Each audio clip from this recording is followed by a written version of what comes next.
Então tinha um pênalti ali de 40 mil reais, cara, irrisório para todo o valor, que ele falou, Léo, eu não vou poder pagar esses 40 mil reais. Aí, olha só, e nesse meio do caminho o piscar de olhos já estava funcionando, que depois nós vamos falar. No final das contas, ele me pagou os 40 mil, ele não me pagou os 40 mil, só que eu fiz o projeto piscar de olhos para ele em Joinville, numa escola carente, e ele me pagou os 40 mil. Até nesse fechamento foi bonito, com uma ação social referente ao valor faltante. Então foi a baita história.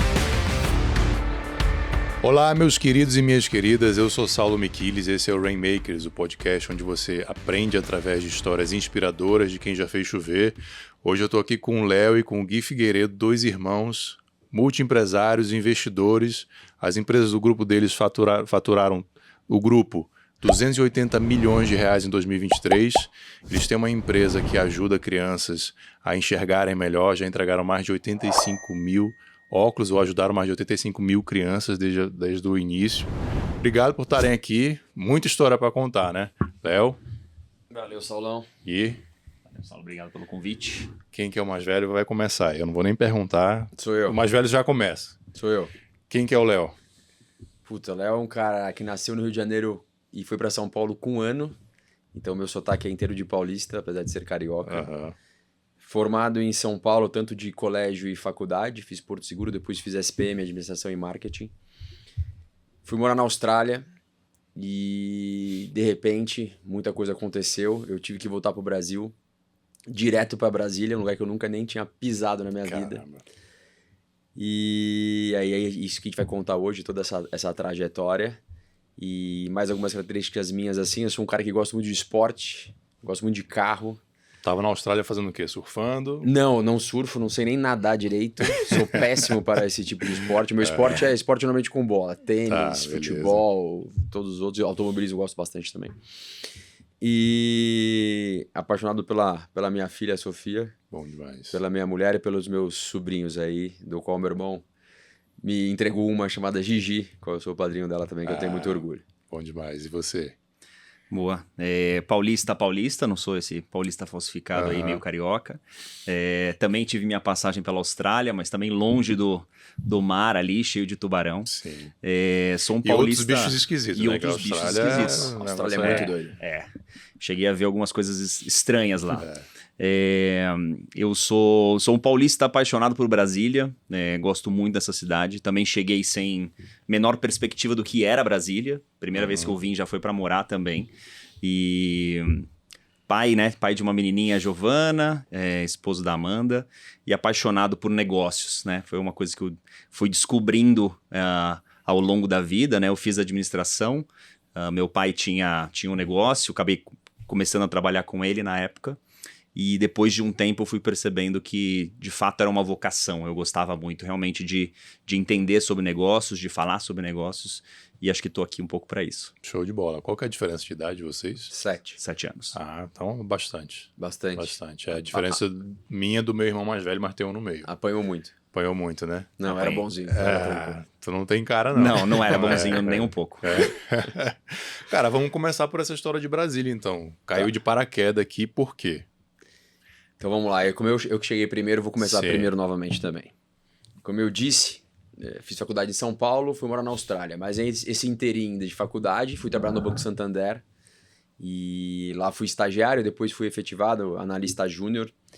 E depois, se quiser, a gente pode até falar um pouquinho, porque eu trabalhei em 2 áreas do banco que eram sensacionais, que era a área de novos projetos. Legal. Então a gente criava projeto para o banco ganhar mais dinheiro, só que não era através de taxa, coisas do tipo, era através de iniciativas inteligentes das quais depois eu menciono.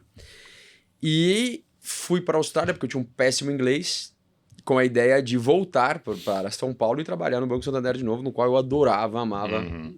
Só que nessa viagem que eu fiz, eu fiquei lá 9 meses, aconteceram alguns problemas e dentre as soluções para esses problemas, o meu pai acabou pegando um escritório em Brasília, que fazia a representação da área médica.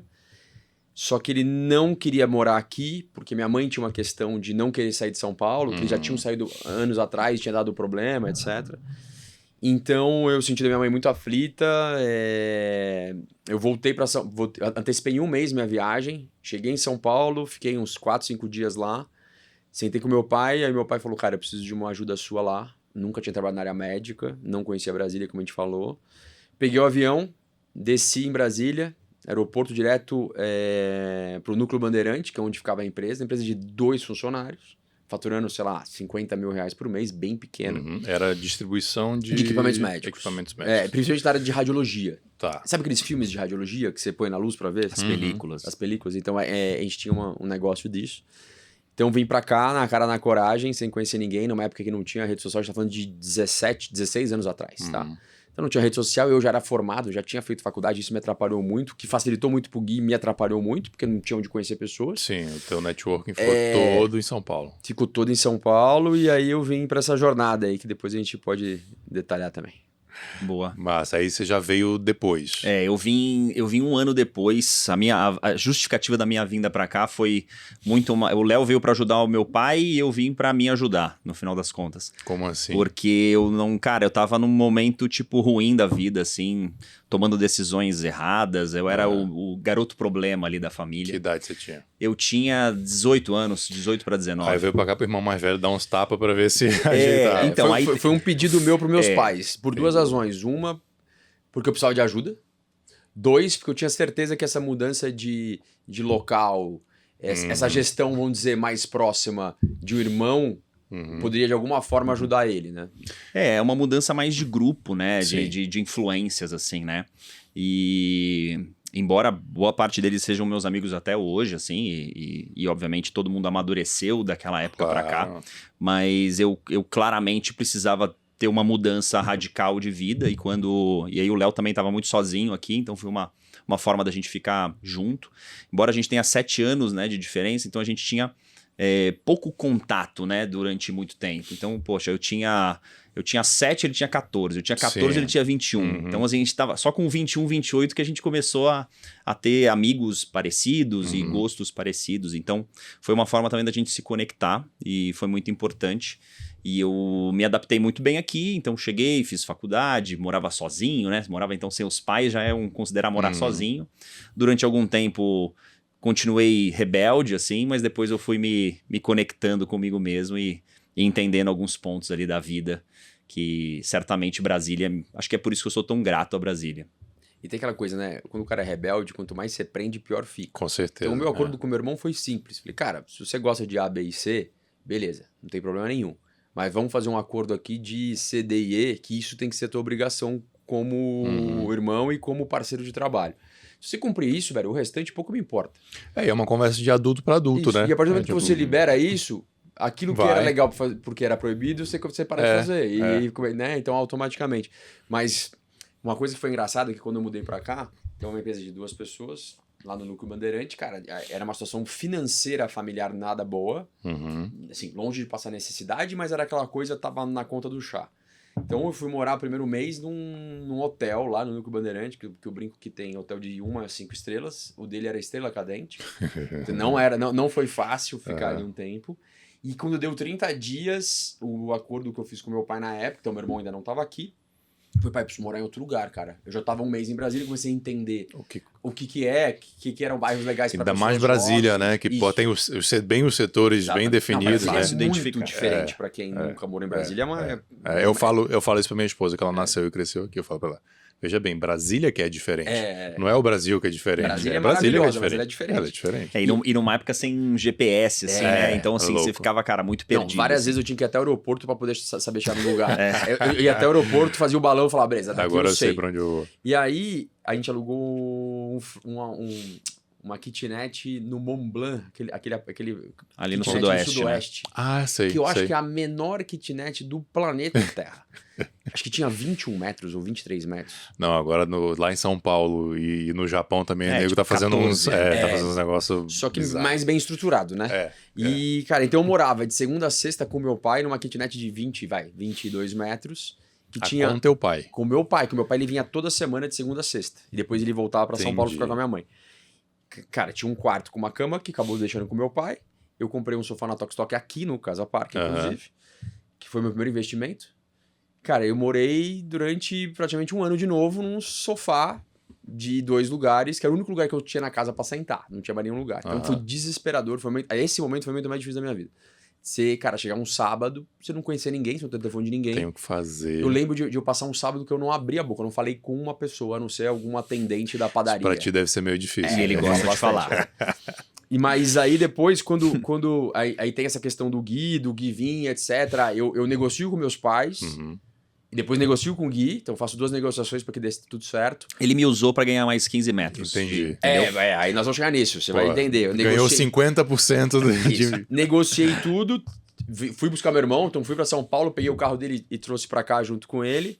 E aí a gente sai disso, a gente já chegou e já tomou um enquadro. Já tomou um enquadro, chegou em Brasília. Eu falei, não, deve ser comigo isso, porque o garoto problema, ele sempre vai tomar um enquadro, vai arranjar uns problemas do nada. Aí a gente foi morar num apartamento de 60 metros. Pô. Só que aí agora eu dividi em 3 os 60 metros. Mas beleza, agora eu tinha 20 metros para mim. Sim. Antes eu tinha 10, agora eu subi para 20. Então eu fiquei super feliz em morar na Dobrou a meta. E aí a gente começou a morar junto ali, e aí a história foi aí que a gente foi construindo um negócio. Deixa eu dar só um passo para trás, que eu fiquei curioso com uma coisa. Como é que foi essa conversa com teu pai? Tipo, filho, preciso de você em outra cidade. É porque assim, tu tinha planos. Tinha. Esses planos foram pro lixo. Foram. Foi assim, acho que tem certas situações, acho que você não tem muita opção, cara. Ou você assume a demanda, ou a demanda não vai acontecer e vai causar uma tragédia familiar. E eu sempre fui um cara de cabeça muito boa. Nunca fui problema em nada. Sempre fui bom aluno, sempre passei em tudo. Então, cara, eu sempre Então ali você já tinha uma maturidade pra falar assim, cara... Sempre tive. E a Austrália me deu muita maturidade de morar sozinho, que foi aquele momento... E lá eu me virava, eu nunca precisei de dinheiro, tal, coisas do tipo. Pra quem tem essa oportunidade, eu fiz na Nova Zelândia. Cara, intercâmbio deveria ser obrigatório. Deveria ter uma lei no mundo. E aprender inglês é cereja do bolo, né? Assim, Exato. Talvez a parte menos importante, mas a convivência e tal. Então ali, e eu percebi o quanto crítico era aquilo. Porque meu pai também não ia pedir se não fosse algo crítico. Sim. Eu sabia que era muito crítico. Então a única coisa que eu negociei com ele foi, pai, eu recebia um salário de X no Santander, que era baixo também. A única coisa que eu te peço é eu ter o mesmo salário. Só que no final das contas eu ia gastar muito mais porque ia morar sozinho. Então, claro. Mas... E aí acabou sendo um grande desafio. E se não fosse isso, com certeza a minha história e consequentemente a história do Gui seria completamente diferente. Talvez eu fosse hoje um cara de corporate e lá em São Paulo até hoje. Sim, executivo. Executivo e tal. Então... Mas foi isso, cara. Acho que foi no final das contas foi uma dádiva, mas foi aquela dádiva que se demora muito pra entender que é uma dádiva. Que na hora parece um castigo mesmo. E como foi pra ti, assim, Cara, partiu do Léo na época. Foi ele que falou comigo, assim. E aí depois eu fui conversar com meus pais, tudo bem e tal. Aí eu fiz o vestibular, né? Entrei e fiz o CEUB. E aí o Léo o Léo é um ótimo vendedor também. Aí ele já me vendeu a cidade, já me vendeu as experiências e etc. E eu tava numa situação ali de que, cara, pra mim eu entendia, eu tive pelo menos nesse momento a maturidade de entender que uma mudança de ares seria fundamental pra mim, sabe? E então eu vim com a cara e a coragem também, e no final das contas foi certamente a melhor decisão da minha vida depois pra conseguir ter tomado outras boas decisões. Sim. E aí, o que aconteceu com essa empresa? A gente trabalhou nessa empresa por 10 anos. Você foi 8, eu fiz 7. 8 e 7 anos. Uma empresa então que a gente chega com ela faturando seus 50 mil mês e a gente sai dela faturando quase 2 milhões mês. Então aí nessa conta de 8 anos mais ou menos. Empresa que cresceu muito, se expandiu para o Nordeste também, então tinha uma filial em Recife. Muito forte nesse segmento de radiologia, então ficou um dos maiores players do Brasil. Vocês falam isso, eu só lembro do Em Busca da Felicidade, cara, o cara com aquela máquina, né? E assim, o mercado médico, a gente caiu no mercado médico por causa do nosso pai, que ele teve uma formação, né? Ele se formou em enfermagem, chegou a trabalhar dentro de hospital. O Léo nasceu no Rio porque ele tinha sido transferido para um hospital no Rio de Janeiro, onde ele era chefe da UTI. Meu pai sempre foi um cara muito estudioso, muito trabalhador. E muito comercial, ele é muito comercial. E aí a indústria entendeu que esse cara tinha um potencial de indústria e ele foi trabalhar na Johnson & Johnson. Isso há 30 e poucos anos 40. atrás. 40, né? E aí, a partir disso, ele começou a trabalhar muito mais dentro da indústria médica, então com distribuições, etc. Ele foi foi para a área comercial, diretor comercial, etc., até a oportunidade que teve de uma marca nova que estava vindo para o Brasil. Ele com outros sócios se juntaram e pegaram diferentes regiões, né? Esse mercado de distribuição médica é muito comum, esse modelo de distribuição entre regiões. Então, é sempre por estado ou por região do Brasil, né? Então, hoje, por exemplo, dentro de uma das empresas, a gente tem ali regiões definidas onde a gente só pode atuar naquele local. Antigamente, era até um modelo de exclusividade. Então, nem a companhia podia atender a região, somente através do distribuidor. Mas, obviamente, como a companhia em algum momento entendeu que isso não fazia mais sentido, até pela composição de grupos e etc. e tal, hoje a gente não tem exclusividade, mas a gente não tem concorrência com outro distribuidor com a mesma marca. Então foi por isso que a gente chegou até aqui dentro do mercado médico, onde a gente não entendia absolutamente nada disso. Isso eu acho muito interessante do papel do empreendedor, assim, cara, tu vai empreender numa área que tu não entende nada. Exatamente. Mas a gente tinha um grande professor que era nosso pai. Ele manjava Total. muito. Tanto da parte técnica quanto da parte comercial. Exato. Sim. E aí o Léo teve um viés financeiro, né? O Léo tinha passado pelo banco, tinha feito o SPM. E depois fiz MBA em finanças na GV também. Eu adoro números e não existe um melhor vendedor que não saiba números, cara. Sim. Você vender sabendo números e fazendo conta para o seu cliente, mostrando que se ele adquirir teu produto, ele vai ter economia de XYZ por causa de várias vertentes que podem ser, o poder de convencimento tem aumenta muito. Total. O vendedor gosta muito de falar de características de produto, Sim. de benefício, tudo isso é válido. Agora, o benefício financeiro dessa aquisição que eles esquecem. E quando a gente trabalha na área médica, em que os hospitais estão exprimidos pelos planos de saúde e vice-versa, aquele ciclo vicioso em que está todo mundo apertado, comprar um bom produto que te traz algum tipo de economia é o grande X da questão. Na cabeça do empresário, você falar que ele vai faturar mais ou gastar menos, porra. Exatamente. Exato. E a gente tinha que fazer esse tipo de... A gente estava... Essa semana a gente falou sobre isso, sobre payback e etc. Exatamente trabalhando em cima de... Porque dificilmente a gente, pelo menos historicamente, a gente sempre trabalhou com produtos top de linha, assim, olhando para marcas. Então o nosso produto, ele nunca foi o mais barato. A gente nunca vendeu o preço. Então a gente tem que ter o storytelling, tem que ter toda uma ideia de quem eu sou concorrente, tem que ter uma venda extremamente consultiva, e parte dessa venda consultiva é entender o que eles chamam dos financials, né? Como é que você faz essa conta fechar para o hospital, como é que você faz a longo prazo parecer que o seu produto, que hoje ele vai pagar mais caro, vai ser mais barato, né, ao longo do tempo ali. Então esse foi um trabalho super importante. E o Léo me trouxe muito essa visão financeira, porque eu não tinha esse viés, né? E hoje para mim também é tudo muito matemático, né? Todas as decisões são feitas, óbvio, em cima de indicadores e tal, mas os números ali, eles contam a história no final das contas. Qual que é, assim, a média do valor dos produtos que vocês vendem? Isso varia muito. Variação de ticket é grande. Mas eu vou dar um exemplo dessa época que a gente está falando da empresa do nosso pai, tá?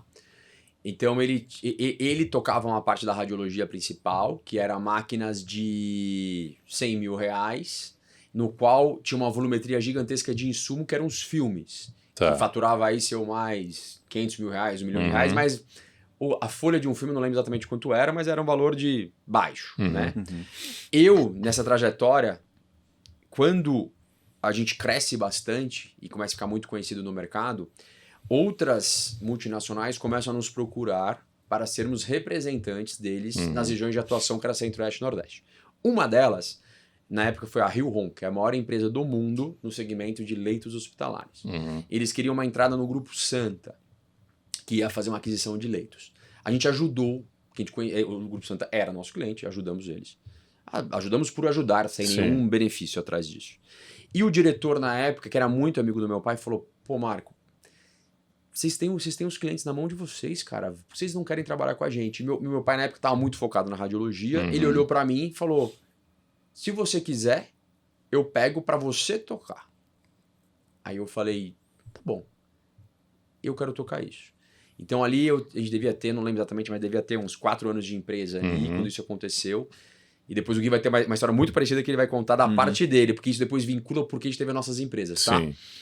Eu assumo isso super novo, sei lá, com 26 anos, algo do tipo assim.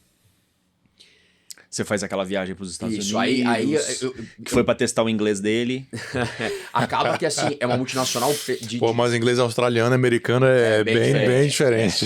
Mas assim, é uma empresa americana mesmo. Americana que você vai para os Estados Unidos várias vezes no ano. Então, pra você ter noção... Convenção. Não, e aquela americana, tipo, Wisconsin, assim, sabe? Tipo, na verdade, eu não lembro qual que ficava em Batesville, que é perto de Cincinnati, tipo 1 hora de Cincinnati. Bem no meio americano ali. E aí acontece, foi muito legal que eu já começo uma experiência de eu assumir um negócio, que a primeira reunião que eu fui foi nos Estados Unidos, com os distribuidores Latam. O mais novo devia ter 50 anos, eu tinha 26. Então eu parecia um filho dos caras. E ali na época teve 2 distribuidores brasileiros que quase me adotaram literalmente como filho, que um é o Sérgio e o outro era o André. E foi muito legal. O Sérgio é um cara que eu tenho um carinho enorme até hoje. E eles começaram a me ensinar tudo do que era aquele negócio. Que maravilhoso. E aí, tanto que eu fiquei quase um mês nos Estados Unidos, eu que assinei o contrato com a multinacional lá no escritório deles, e depois eu fiquei mais 15 dias em Batesville, que é uma cidade que tem 5 mil habitantes, que é praticamente a cidade que todo mundo trabalha na fábrica da Rio Home. E fiquei lá por 15 dias, cara, tendo treinamento de como funciona uma cama, sobre úlcera de pressão, sobre pneumonia associada à ventilação. Cara, coisas que eu nunca tinha ouvido na minha vida. O cara do administrador, financista lá, ouvindo sobre... Só que, cara, eu fui picado pelo negócio ali, eu me apaixonei por esse negócio. É uma marca incrível. É uma marca sensacional, a melhor marca do mundo. Você vender ela assim, o problema é que ela é muito mais cara. Mas assim, aí entrando naquela parte do finance, você conseguia mostrar os aspectos de economia. Sim. Pra você ter noção, tem cama que a gente vendeu em um hospital, não vou falar o nome do hospital, mas que chega a custar 350 mil reais um leito hospitalar. A minha maior venda individual foi para um hospital que eu fiz uma venda de quase 10 milhões de reais só de leito hospitalar. Tipo um pedido. Um pedido que eu demorei 1 ano e meio para fechar, mas assim, coisa gigantesca, 300 camas, macas e etc, coisas que compunham esse portfólio. Então a gente trabalhou por muito tempo com essa marca, foi a minha maior escola.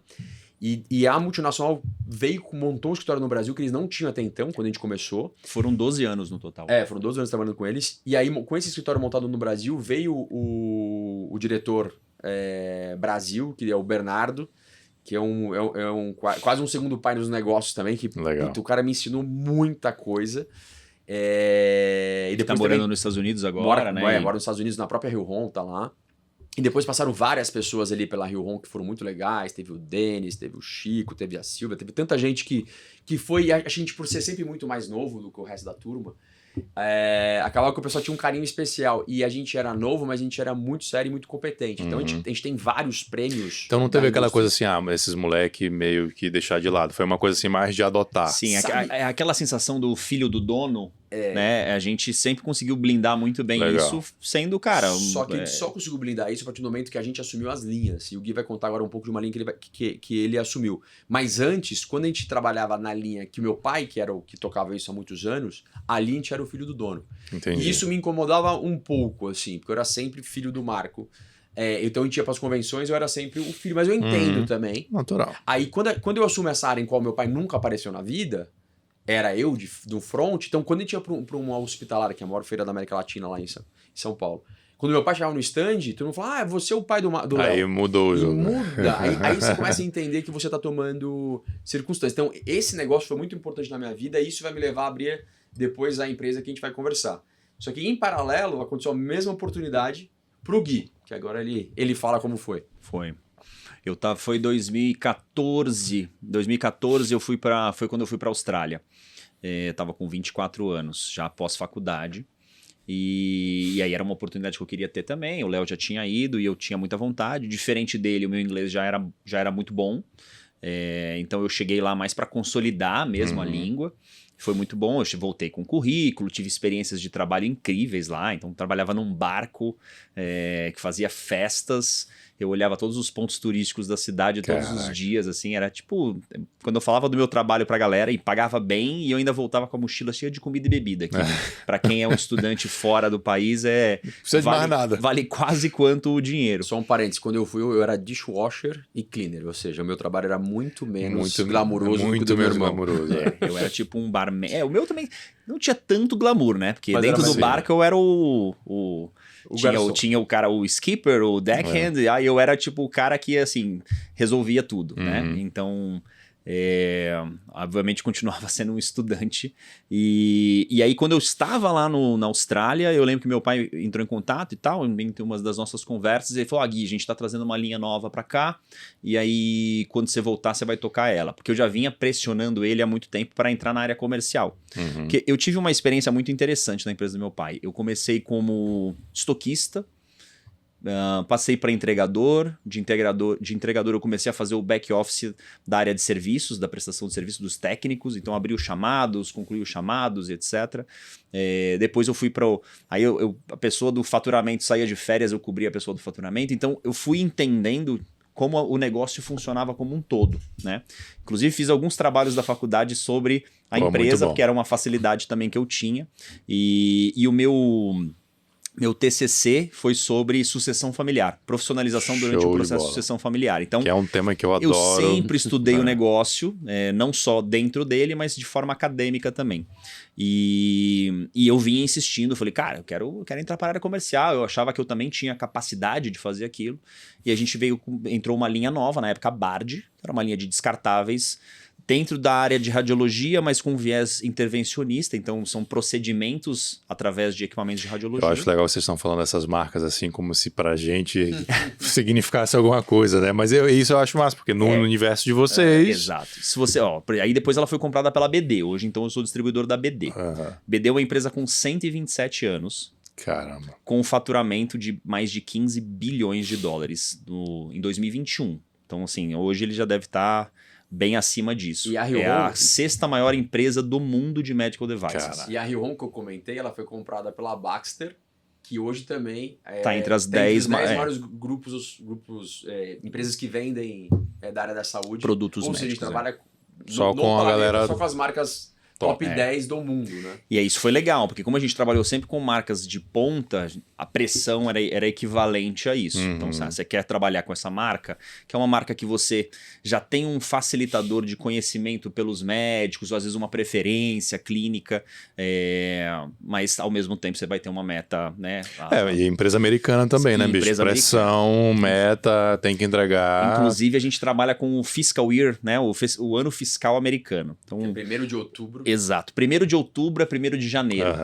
E, cara, eu já até discuti isso com eles, assim. Eu falei, cara, isso é meio insano, porque de setembro para outubro, às vezes é de terça para quarta que muda o ano. Quando muda o ano numa empresa americana, mudam as metas, mudam os preços, muda-se toda a estratégia. Então, ao mesmo tempo, você tem que conduzir. Não tem aquele dezembro, janeiro, que você tem tem umas baixa. Festas e tal. Não, você no meio... Assim, setembro, outubro, para mim, são os meses mais complexos que eu tenho. Mas aí eu vim assumir, então, essa linha. Era uma linha que meio que os vendedores não estavam querendo tocar, porque era uma linha que tinha pouco resultado, etc. E aí eu consegui assumir, né, vestir a camisa ali da marca. E aí depois de alguns anos eu consegui abrir a empresa a partir desse relacionamento que eu tive com eles. Ali com os meus 26 anos foi quando eu fiz uma reunião com eles, pra cacete também, apresentando meu plano de negócio e falando, olha, agora eu que vou tocar, esse time de vendas vai ser um time novo, vou fazer tudo do zero. E eles abraçaram ali, e aí já fazem, então, de 2014 até hoje, foram 10 anos aí trabalhando com essa linha de produto. Cara, eu vou querer entender de vocês quais as lições, os aprendizados, os acertos que vocês transformaram essa empresa de 50 mil para 2 milhões. Mas deixa eu só aproveitar o intervalo aqui para agradecer nossos patrocinadores que fazem aqui o Rainmakers acontecer. Lembrar você que está assistindo a gente, comentar, de curtir, de compartilhar, de se inscrever no canal. E o link dos nossos patrocinadores está na descrição para você ir lá, dar essa força, contratar, porque eles que fazem o Rainmaker chegar até você.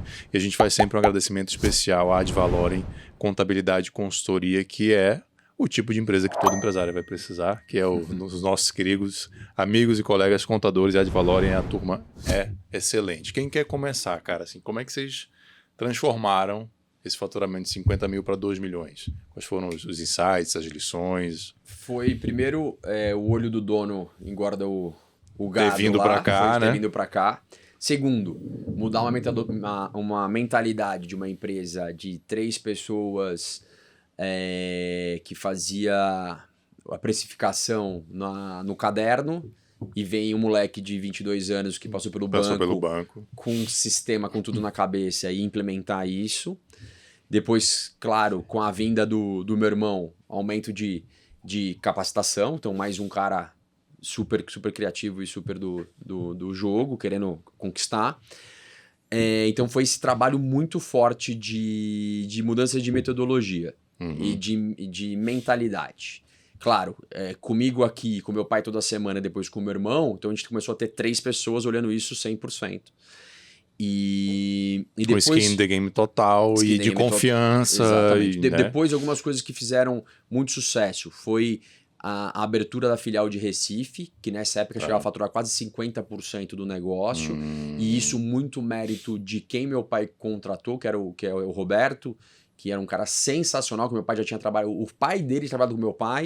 Legal. E aí a irmã trabalhou, depois ele veio, então ele era nosso gerente lá, então ele carregava todo o piano de lá, 100%. Tinha um relacionamento muito forte com os clientes, que acho que é um ponto bem importante. Relacionamento com o cliente, né? Ter esse relacionamento com a gente, assim, com as pessoas, né, que compunham a estrutura do negócio, né, societária ou de direção, isso também era um ponto bem relevante, né? Até porque a gente, dentro de campo, a gente estava falando um pouco sobre a parte financeira, de cálculo, etc.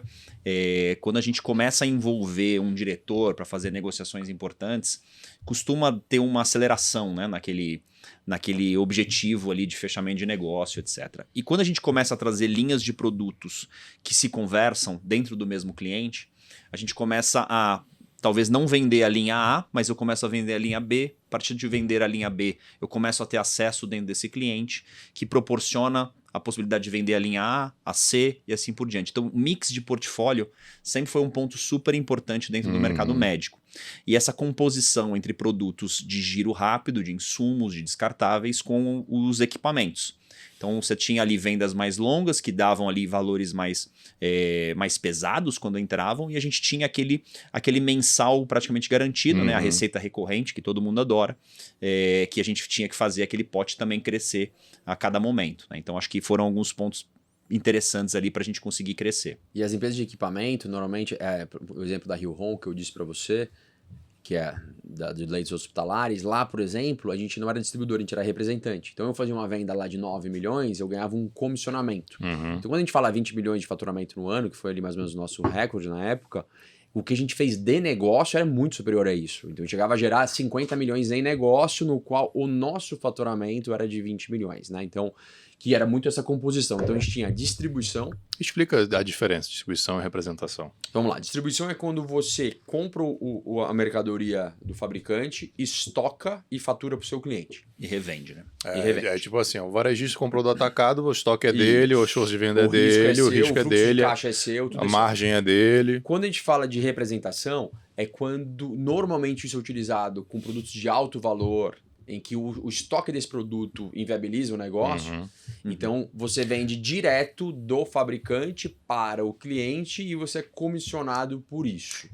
Isso também serve para produtos que são extremamente personalizados, assim. Então, depois a gente começou a trabalhar com a parte de centro cirúrgico e tinha a estativa, né? Que é um equipamento que faz a conexão da parte de gases, etc. Então, assim, era totalmente composto. Esse é um produto que não tem a pronta entrega. Então, essa já é naturalmente super personalizado. Tem a altura do pé direito, tem uma série de fatores que são levados em consideração. Mas tinha a questão de distribuição e de representação, olhando para um modelo mais macro. Mas quando a gente ia a fundo, a gente tinha vários modelos de comercialização dentro do negócio. Então, eu tinha locação, eu tinha venda, eu tinha consignado, eu tinha comodato, eu tinha serviços, e eu tinha garantia. Então, eu tinha várias formas de receita, e muitas vezes o próprio mercado já define, a partir do produto, qual é o modelo ideal, eu diria. Então, quando a gente falava de um produto, de um equipamento, que tinha talvez um valor não tão alto de implementação, mas que ele tinha um insumo que cobria o valor desse investimento, muitas vezes a gente trabalhava com um modelo de comodato. Então, eu comodatava o equipamento. Está aqui o copo d'água, e toda vez que você encher esse copo d'água, você vai me pagar R$5. Então, o copo d'água era de graça, né? E ele bancava isso com esse produto. E assim por diante. Tinha vários modelos também que a gente compunha e que faziam muito sentido para crescer o negócio. É legal que esse modelo, você vai vendo que isso vai se espalhando entre as indústrias, né? Então, a gente pode pegar software, por exemplo, você começou com aqueles softwares que eram super caros para implementar e, porra, depois você fica preso porque gastou uma nota, aí de repente vê o SaaS e dá uma derrubada nisso que o cara gasta dinheiro para te adquirir, porque ele quer que você fique ali na recorrência. Tem um LTV super longo. LTV longo e tal, você vê isso em impressora, Nespresso, o cara quase te dá a máquina. Isso que eu ia falar agora, o teu café é exatamente isso, ele cobra um valor às vezes, tem várias promoções da máquina a R$299, exatamente. Provavelmente não paga nem o custo da máquina, não só paga. que você vai ficar preso você morre na cápsula. Você morre na cápsula. Videogame tá assim também, né? O PS5, essas coisas ali também, que, cara, quase empata ali o custo, porque aquilo é um supercomputador, mas os jogos que você vai ficando ali, e agora eles têm esquema de assinatura também. Exatamente, Então isso atravessa as indústrias. E aí você falou, a gente falou só as coisas boas, né? Agora, o que a gente aprendeu de negativo... Vamos lá, talvez mais importante. Talvez mais importante, O que a gente aprendeu com crescer rápido numa empresa, principalmente por causa da distribuição?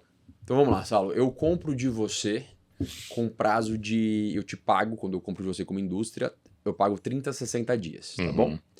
Só que eu preciso ter estoque. A indústria pede que eu tenha estoque de 6 meses. E quando eu vendo para o meu cliente final, ele paga com 30, 60, 90. Depois que você conseguiu vender. Depois que você conseguiu vender. Ou seja, se fizer do primeiro produto que você pagou, a primeira parcela, a última parcela que você recebe do teu cliente, você falou quase de 1 ano. E esse foi um grande problema que é uma empresa que cresce rápido, ou qualquer empresa que cresce rápido, tendo esse estilo de negócio, sofre.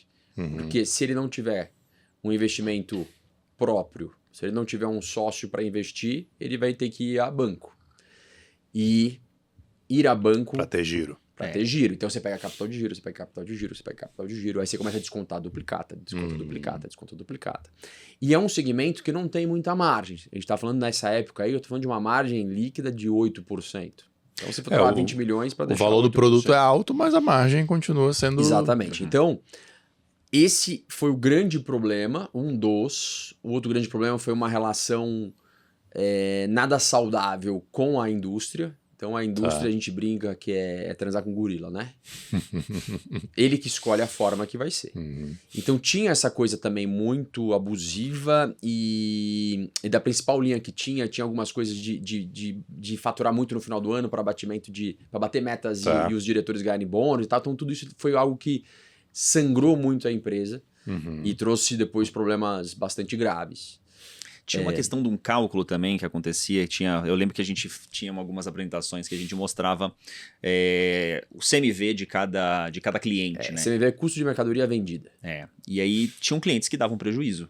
Sim. Né? Sim, comprava por vendia por 90 mas centavos. Mas eram contas que eram importantes para chegar na meta, contas que eram importantes para segurar a nossa distribuição regional e contas que em alguns cálculos, em alguns momentos a gente conseguiu alguns descontos no agregado para comprar volume. Mas aquele é um cálculo complexo, então você tem que fazer esse cálculo, você tem que descontar isso aqui.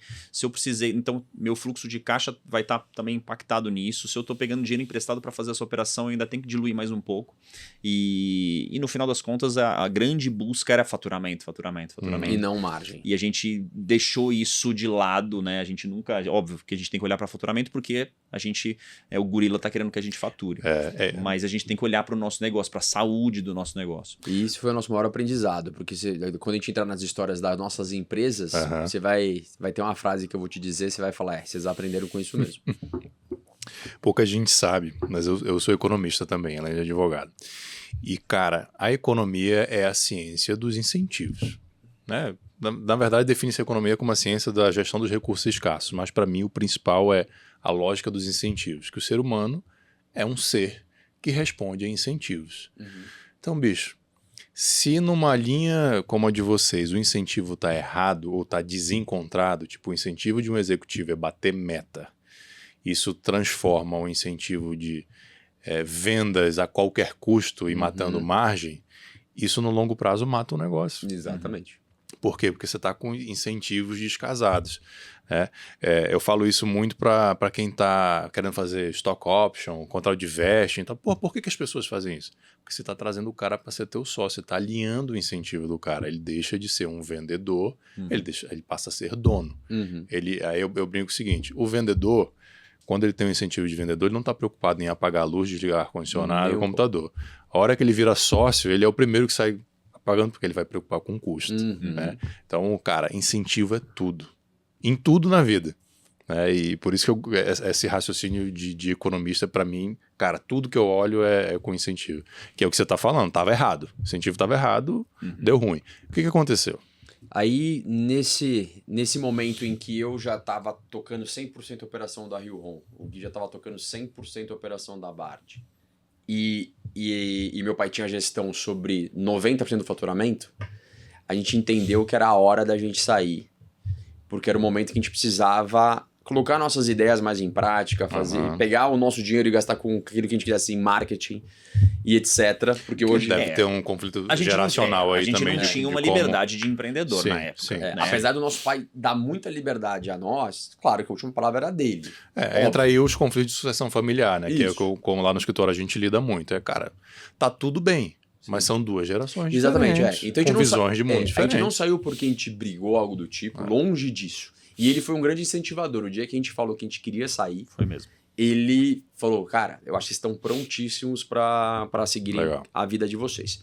Então, o que a gente faz? E foi o meu maior ramp-up, assim, de evolução. Né? Depois, a partir do momento em que a gente abriu um negócio, aquele seu primeiro 2 anos, que eu tive que começar a pensar no negócio como um todo... Cara, foi ali que eu falei, nossa, isso aqui é uma delícia de fazer. Porque assim, vocês cresceram, vocês tinham independência, adulto, etc e tal, mas vocês ainda psicologicamente estavam no negócio do pai. Exato. E aí a gente abre 2 empresas. Eu vou falar agora da trajetória de uma, para depois o Gui falar dele, para não ficar um cortando um com o outro. Mas eu abro a HiCare, que é a empresa para fazer a representação da Rio Home. Ou seja, eu não vou mexer com distribuição. Quem vai mexer com distribuição é o Gui. Mas ele era teu sócio ou não? São coisas separadas? Nós temos uma holding, etc. Mas a gente é sócio em tudo no conceito, não necessariamente no papel. Entendi. E eu abro essa empresa, vou lá na multinacional, falo, estou há X anos com a empresa do meu pai, trabalhando com vocês, mas eu estou abrindo minha própria empresa. Lógico, dá um calafrio em todo mundo. Por quê? O que aconteceu? Quais garantias eu vou ter? E etc. A garantia sou idiota. Por ser representante, não precisaria tanto de garantia financeira, porque não tinha compra de estoque. O meu irmão sofreu muito mais com isso. E mas o cara precisa saber se você tem capacidade de vender. Exatamente. Exatamente. Minimamente. Exatamente. Então a gente negocia, e aí o Bernardo lá, que acompanhava o nosso trabalho, entende, a gente consegue submeter a multinacional, aí tem aquela coisa toda, aprova, eu assumo essa operação e começo a trabalhar com a parte de representação de camas, que era aquilo que eu já fazia, só que agora sobre a minha própria gestão. Logo na sequência, surge uma oportunidade de um negócio para o nosso pai, que era a parte de impressão de exame em papel, o outsert de impressão de exame, que são máquinas deste tamanho, que imprimem uma volumetria imensa de exames. Normalmente eram ultrassom, depois começou a imprimir ressonância, depois tomografia, hoje em dia imprime até raio-x, tá? Só que o meu pai não poderia pegar pela empresa dele.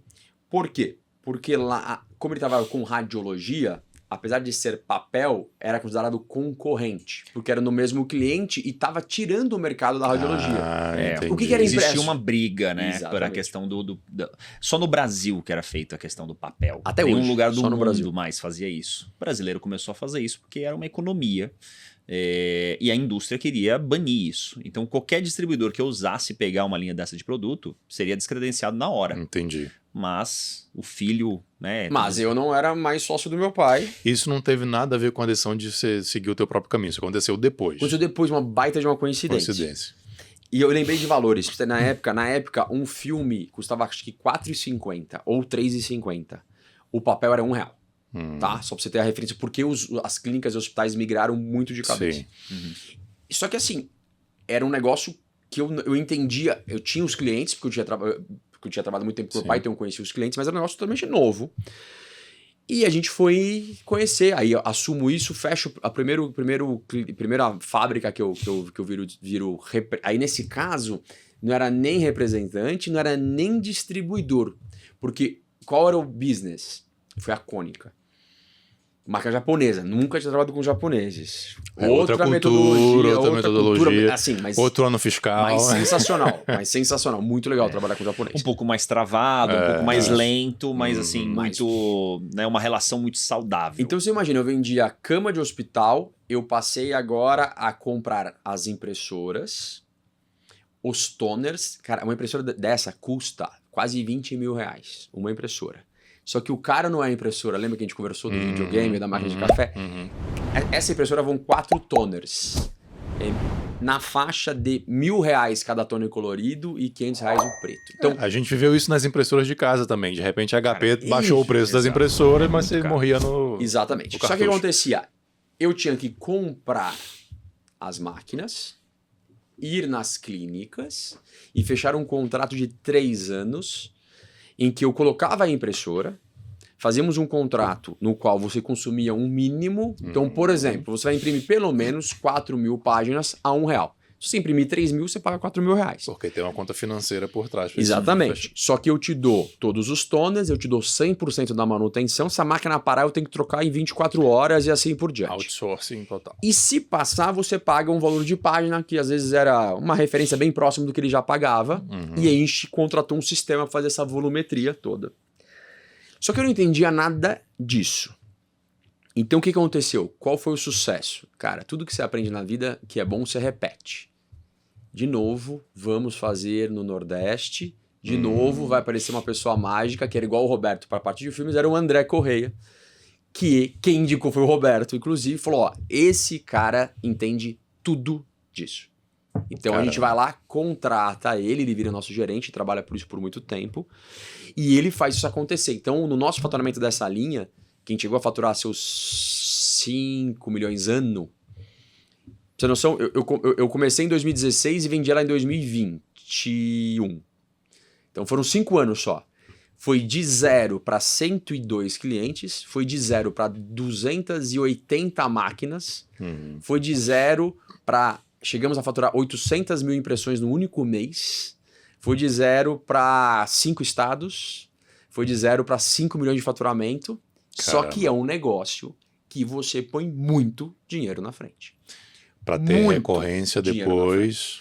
O contrato de 36 meses. O ROI no início era de 12 meses, depois virou 18 com o passar do tempo. Dólar. E essa tragédia. Tem isso, né? A gente não tá falando em câmbio aqui, né, cara? E aí acontece, só que o meu contrato com você era o seguinte, Saulo, eu posso te reajustar uma vez no ano via GPM, tá bom? Só que eu compro da Cônica, todo mês pode ter uma variação cambial. Sim. Normalmente eles põem uma banda de tanto a tanto, não aumenta. E isso durou muito bem até uma coisa chamada pandemia. Que aí eu vou chegar depois desse ponto, depois eu paro, tá?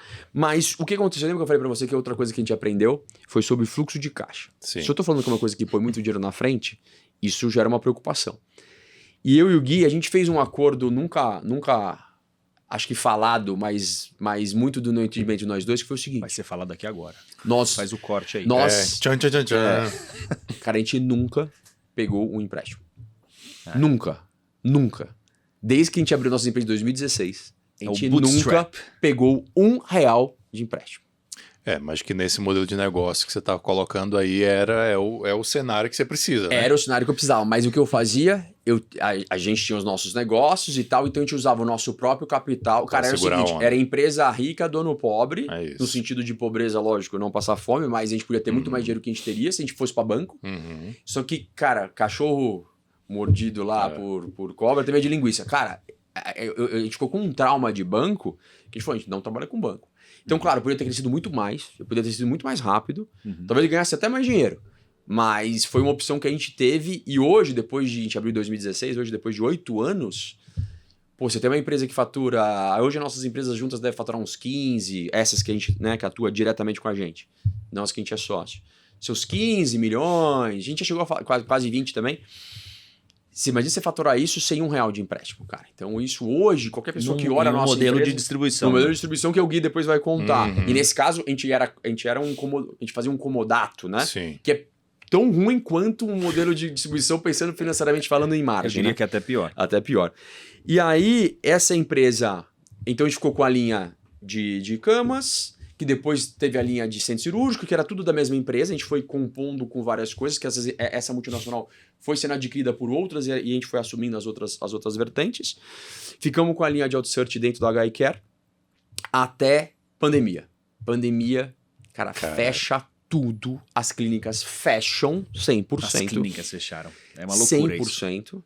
Não tinha mais um exame de rotina, É. né? Não tinha check-up. Não Era tinha- a sobrevivência. Vou arrancar um siso. Exato. Não, é. Exato. Cara, que morreu de gente por doenças não detectadas é absurdo, né? Porque ali os exames é justamente pra você detectar Sim, as doenças. sim. Não tinha ninguém pra detectar a tua doença, cara. Exato.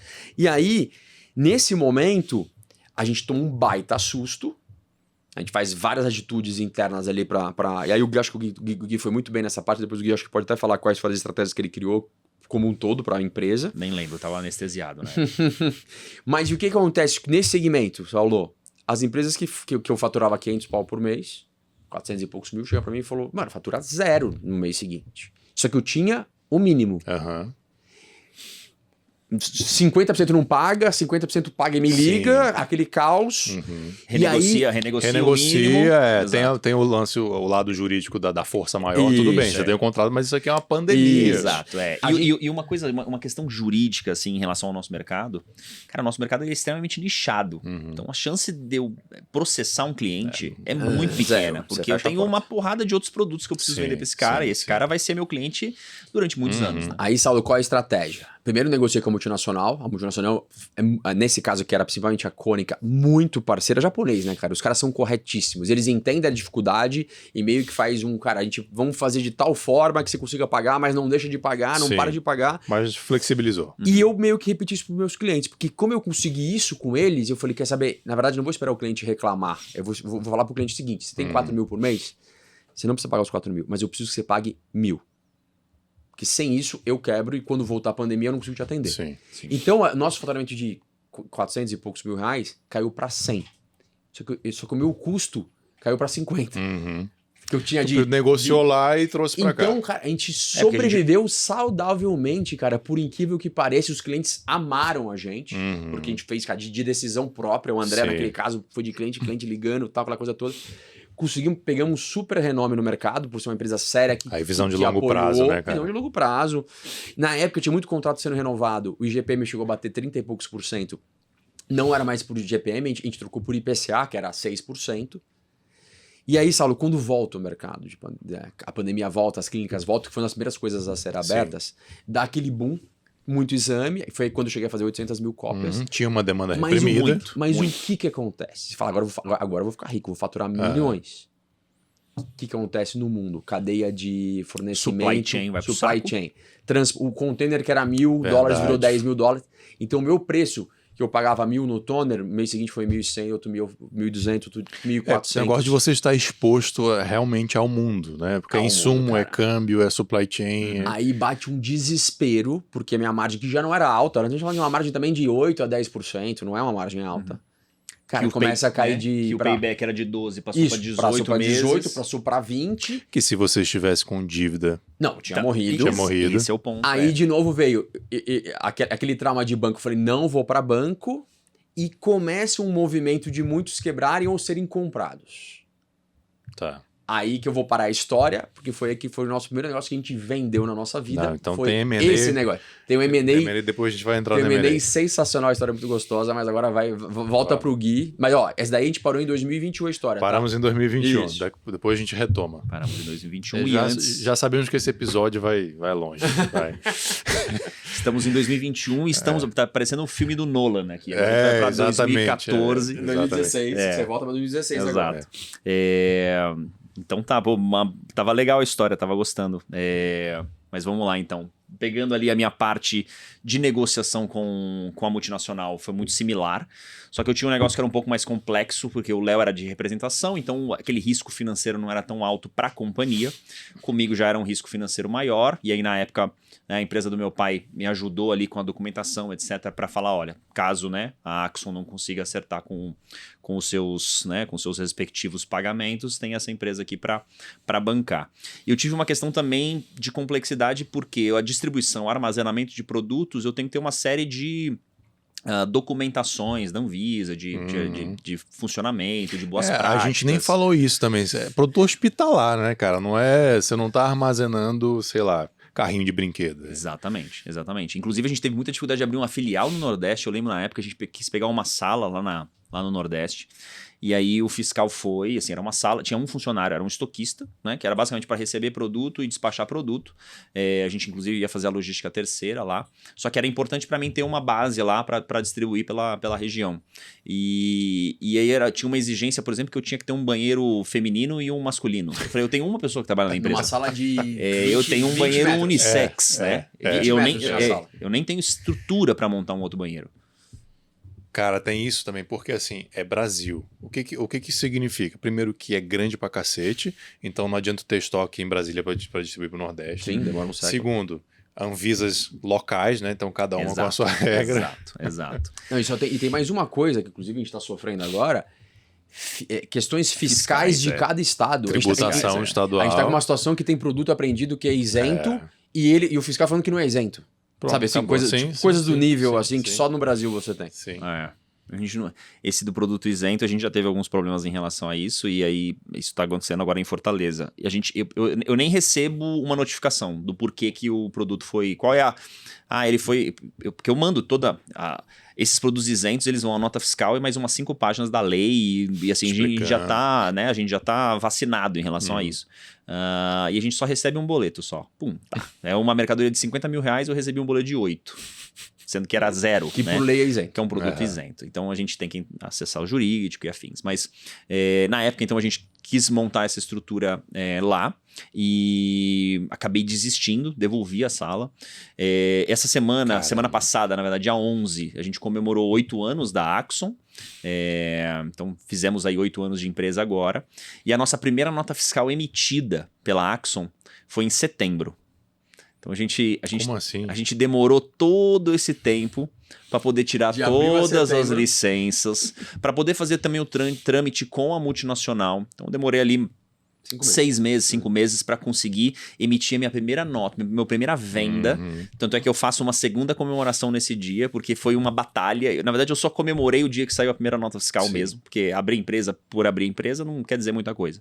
E a gente desistiu de ter essa estrutura lá. E uma vez aí o network que é importante também, eu tomando uma cervejinha ali com o pessoal era na Amchan, na época que eu frequentava, e aí conversando com um advogado, tributarista e tal, ele falou, e a lei 5.005? Falei, cara, nunca ouvi falar na lei 5.005. Não, é uma lei aqui regional, aqui para o Distrito Federal, que dá alguma isenção ali de PIS, COFINS e tal para distribuição. Falei, cara, nunca ouvi falar nisso. Verifiquei depois com os meus contadores e tal, e no final das contas foi uma super movimentação que fez eu desistir de ter uma operação fora e centralizar tudo para cá. Isso que você tá falando, né, Gui? A consultoria tributária, cara, é a coisa mais importante que um empresário tem que ter. É essencial. Assim como o jurídico, evidentemente. O tributário e o jurídico que te deixam dormir em paz. Sua vida. Ainda mais para um negócio como o de vocês. O negócio de distribuição, ele é fundamental. Né? Importação, distribuição. Exato. Inclusive hoje, como consultoria, a gente tem o pessoal da Evolua fazendo um trabalho pra gente em cima de recuperações e em cima de movimentos que a gente pode fazer para reduzir.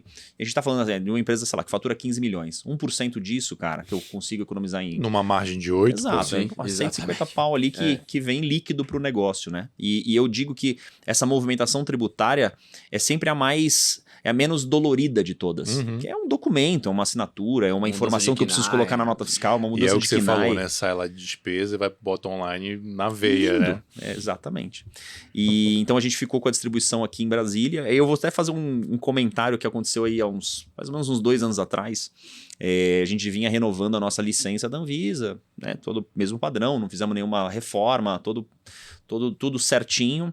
E aí, numa dessas, a gente foi negado a licença. E vamos verificar o que tinha acontecido. E aí disseram que a gente não poderia ter o estoque de produtos médicos naquele local, que tinha sido um erro desde o do seu início. Eu falei, cara, mas já fazem 6 anos que eu tô aqui, né? Eu renovei todos os anos e tal. Eles, olha, você tem 30 dias para sair com essa distribuição para outro local. Eu falei, cara, 30 dias não tem a menor capacidade. A gente se virou nos 30, igual uma formiguinha atômica, conseguimos uma extensão de mais 30 dias, depois de quase chorar ali, ajoelhar com os caras. E entramos também com uma petição ali, não sei exatamente qual que é o termo, mas com uma solicitação de revisão daquela decisão e tal. E, enfim, mudamos de local, fizemos uma reforma, etc. Fomos para esse novo local, porque se eu ficar um dia sem uma licença da Anvisa, eu não consigo vender para nenhum cliente, eu não consigo comprar para nenhum produto, minha empresa simplesmente não existe. Né? É um documento que, assim, ele diz se eu consigo respirar ou não, é meu oxigênio. E ele passou 6 anos dizendo que você podia ficar ali, e do nada até mudou. uma renovação onde o fiscal disse, olha, não quando pode. a gente fala custo Brasil, são essas coisas. Isso. E aí, para piorar, 3 meses depois que a gente já estava nessa nova estrutura, vem o retorno do fiscal, da Anvisa regional, dizendo que não, a gente pode ficar assim, tinha sido um erro aqui É brincadeira, né? Mas certamente eles devolveram todo o dinheiro que vocês gastaram. Não, sem dúvida. Reembolsaram, sem dúvida, com sem certeza. Dúvida. Mas, enfim, tem todas essas dificuldades da área médica que muitas vezes elas ficam nos bastidores, elas não são tão glamurosas, mas elas fazem parte do trabalho. Mas enfim, eu montei, né, a Axon, a gente ganhou o prêmio de melhor distribuidor já no primeiro ano. Então, normalmente essas multinacionais elas fazem, ao fim do ano fiscal, sempre um evento corporativo, onde eles premiam, né, esses distribuidores. Eu e o Léo, a gente... Bacana, né? A gente acumula pelo menos uns 15 troféus. Cara, ali. 15 troféus, muito velho. legal. É muito legal. E já tivemos momentos muito legais em relação a isso. Então foi legal para mostrar que a gente estava no caminho certo. E a gente tem pessoas importantes. Então, por exemplo, na Axon eu tenho a Marlene e tenho o Antônio, que são pessoas que estão desde que eu abri o negócio. O Antônio lá no Nordeste. Então a gente sempre tem um braço importante no Nordeste. A gente ama o Nordeste, cara. Não, aí vamos falar bem do Brasil agora também, né? Cara, é um mercado gigante. Exato. Né? É um país com pessoas super trabalhadoras, assim, que você achou a pessoa certa, meu irmão, ela faz acontecer. Eu já trabalhei em empresa que teve relação com multinacional, essa coisa de convenção, por isso que eu conheço e tal. E assim, cara, os brasileiros também estavam sempre na cabeça. Sempre. Então tem o lado bom. A gente também. é trabalhador, inovador, tem essa questão do próprio relacionamento que a gente consegue montar realmente com o cliente. Então, foram 3 pernambucanos, né, que participaram desse trabalho com a gente. Teve o Roberto, o André e o Antônio, que foram pessoas sempre importantes pra gente. Fora a equipe local lá, que sempre foi equipe grande, mas quem tocava o dia a dia com a gente eram eles mesmo. E a Marlene, que faz hoje nossa parte financeira, veio e trabalhou junto com meu pai foi desde São Paulo. Desde São Paulo. E foi a nossa 01 também, Que quando a gente show. montou as empresas. E é uma pessoa, cara, de extrema Incrível. confiança, assim, que tem uma energia incrível, que resolutiva pra caramba, e nos ajuda. Porque, cara, o empreendedor sozinho, ele não tem a menor chance de ter sucesso, né? Você precisa ter pessoas importantes, especialmente em áreas que às vezes não são a área principal do seu negócio. Então a gente sempre teve um viés comercial, porque a distribuição, a representação, ela tem esse viés comercial. Então a gente sempre teve pessoas que nos auxiliaram em relação a isso. E aí, por muitos anos, então, a gente veio trabalhando Centro-Oeste e Nordeste, que foram as regiões que a gente historicamente atuou. Teve a compra da Bard pela BD, que foi um grande choque pra gente. E aí foi um choque... São coisas que a gente não controla, né? Os M&As internacionais impactam nos distribuidores nacionais. Sim, porque começa a ter duplicidade de A distribuidor. Rio também foi adquirida pela Baxter. E chegou uma hora que a Baxter tinha um distribuidor na mesma região que a gente, assim como o Gui também tinha. Exato. Aí é a hora do seguinte, só vai sobreviver um, amigo. O melhor é a lei fica. da E a selva. gente conseguiu sobreviver todas as vezes. Isso tá nas entrelinhas. Uhum. A gente já sabe que isso vai acontecer.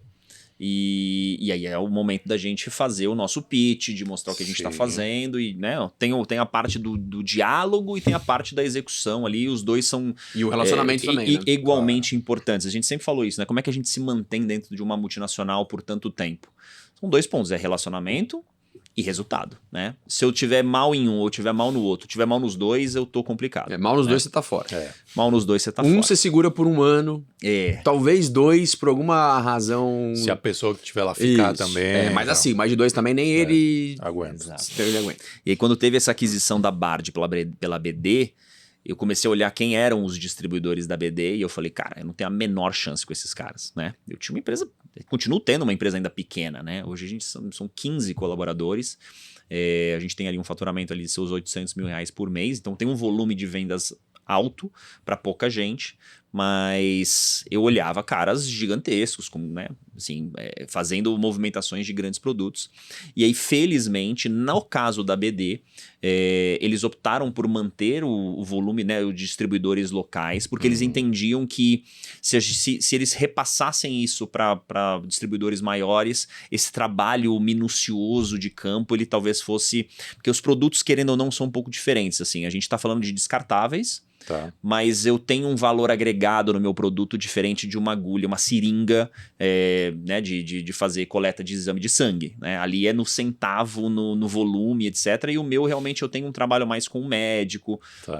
tenho um trabalho mais de diferenciação clínica. Então, eles entenderam que esse movimento não faria muito sentido. Mas, obviamente, isso não aconteceu, mas uma série de regras do jogo mudaram. E aí a gente tem que se adaptar com isso e fazer o negócio, né, performar e continuar tendo o êxito.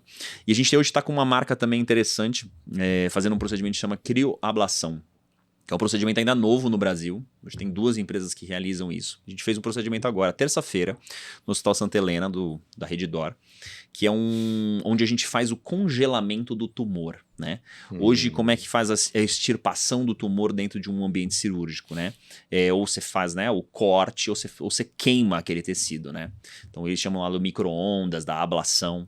E hoje a gente tem esse produto que ele congela. Então, nem o plano de saúde, dificilmente hoje um plano de saúde aprova, o processo é um pouco complexo, a gente precisa de gases que são de um terceiro, que a gente precisa fazer todo esse meio de campo, mas existem algumas indicações clínicas para esse tipo de paciente e a recuperação do paciente é absurda, porque quando você imagina então a diferença do congelar, né, uma parte do seu corpo que inclusive deixa de estar ali, ou queimá-la, né? A recuperação do congelamento, ela é infinitamente melhor.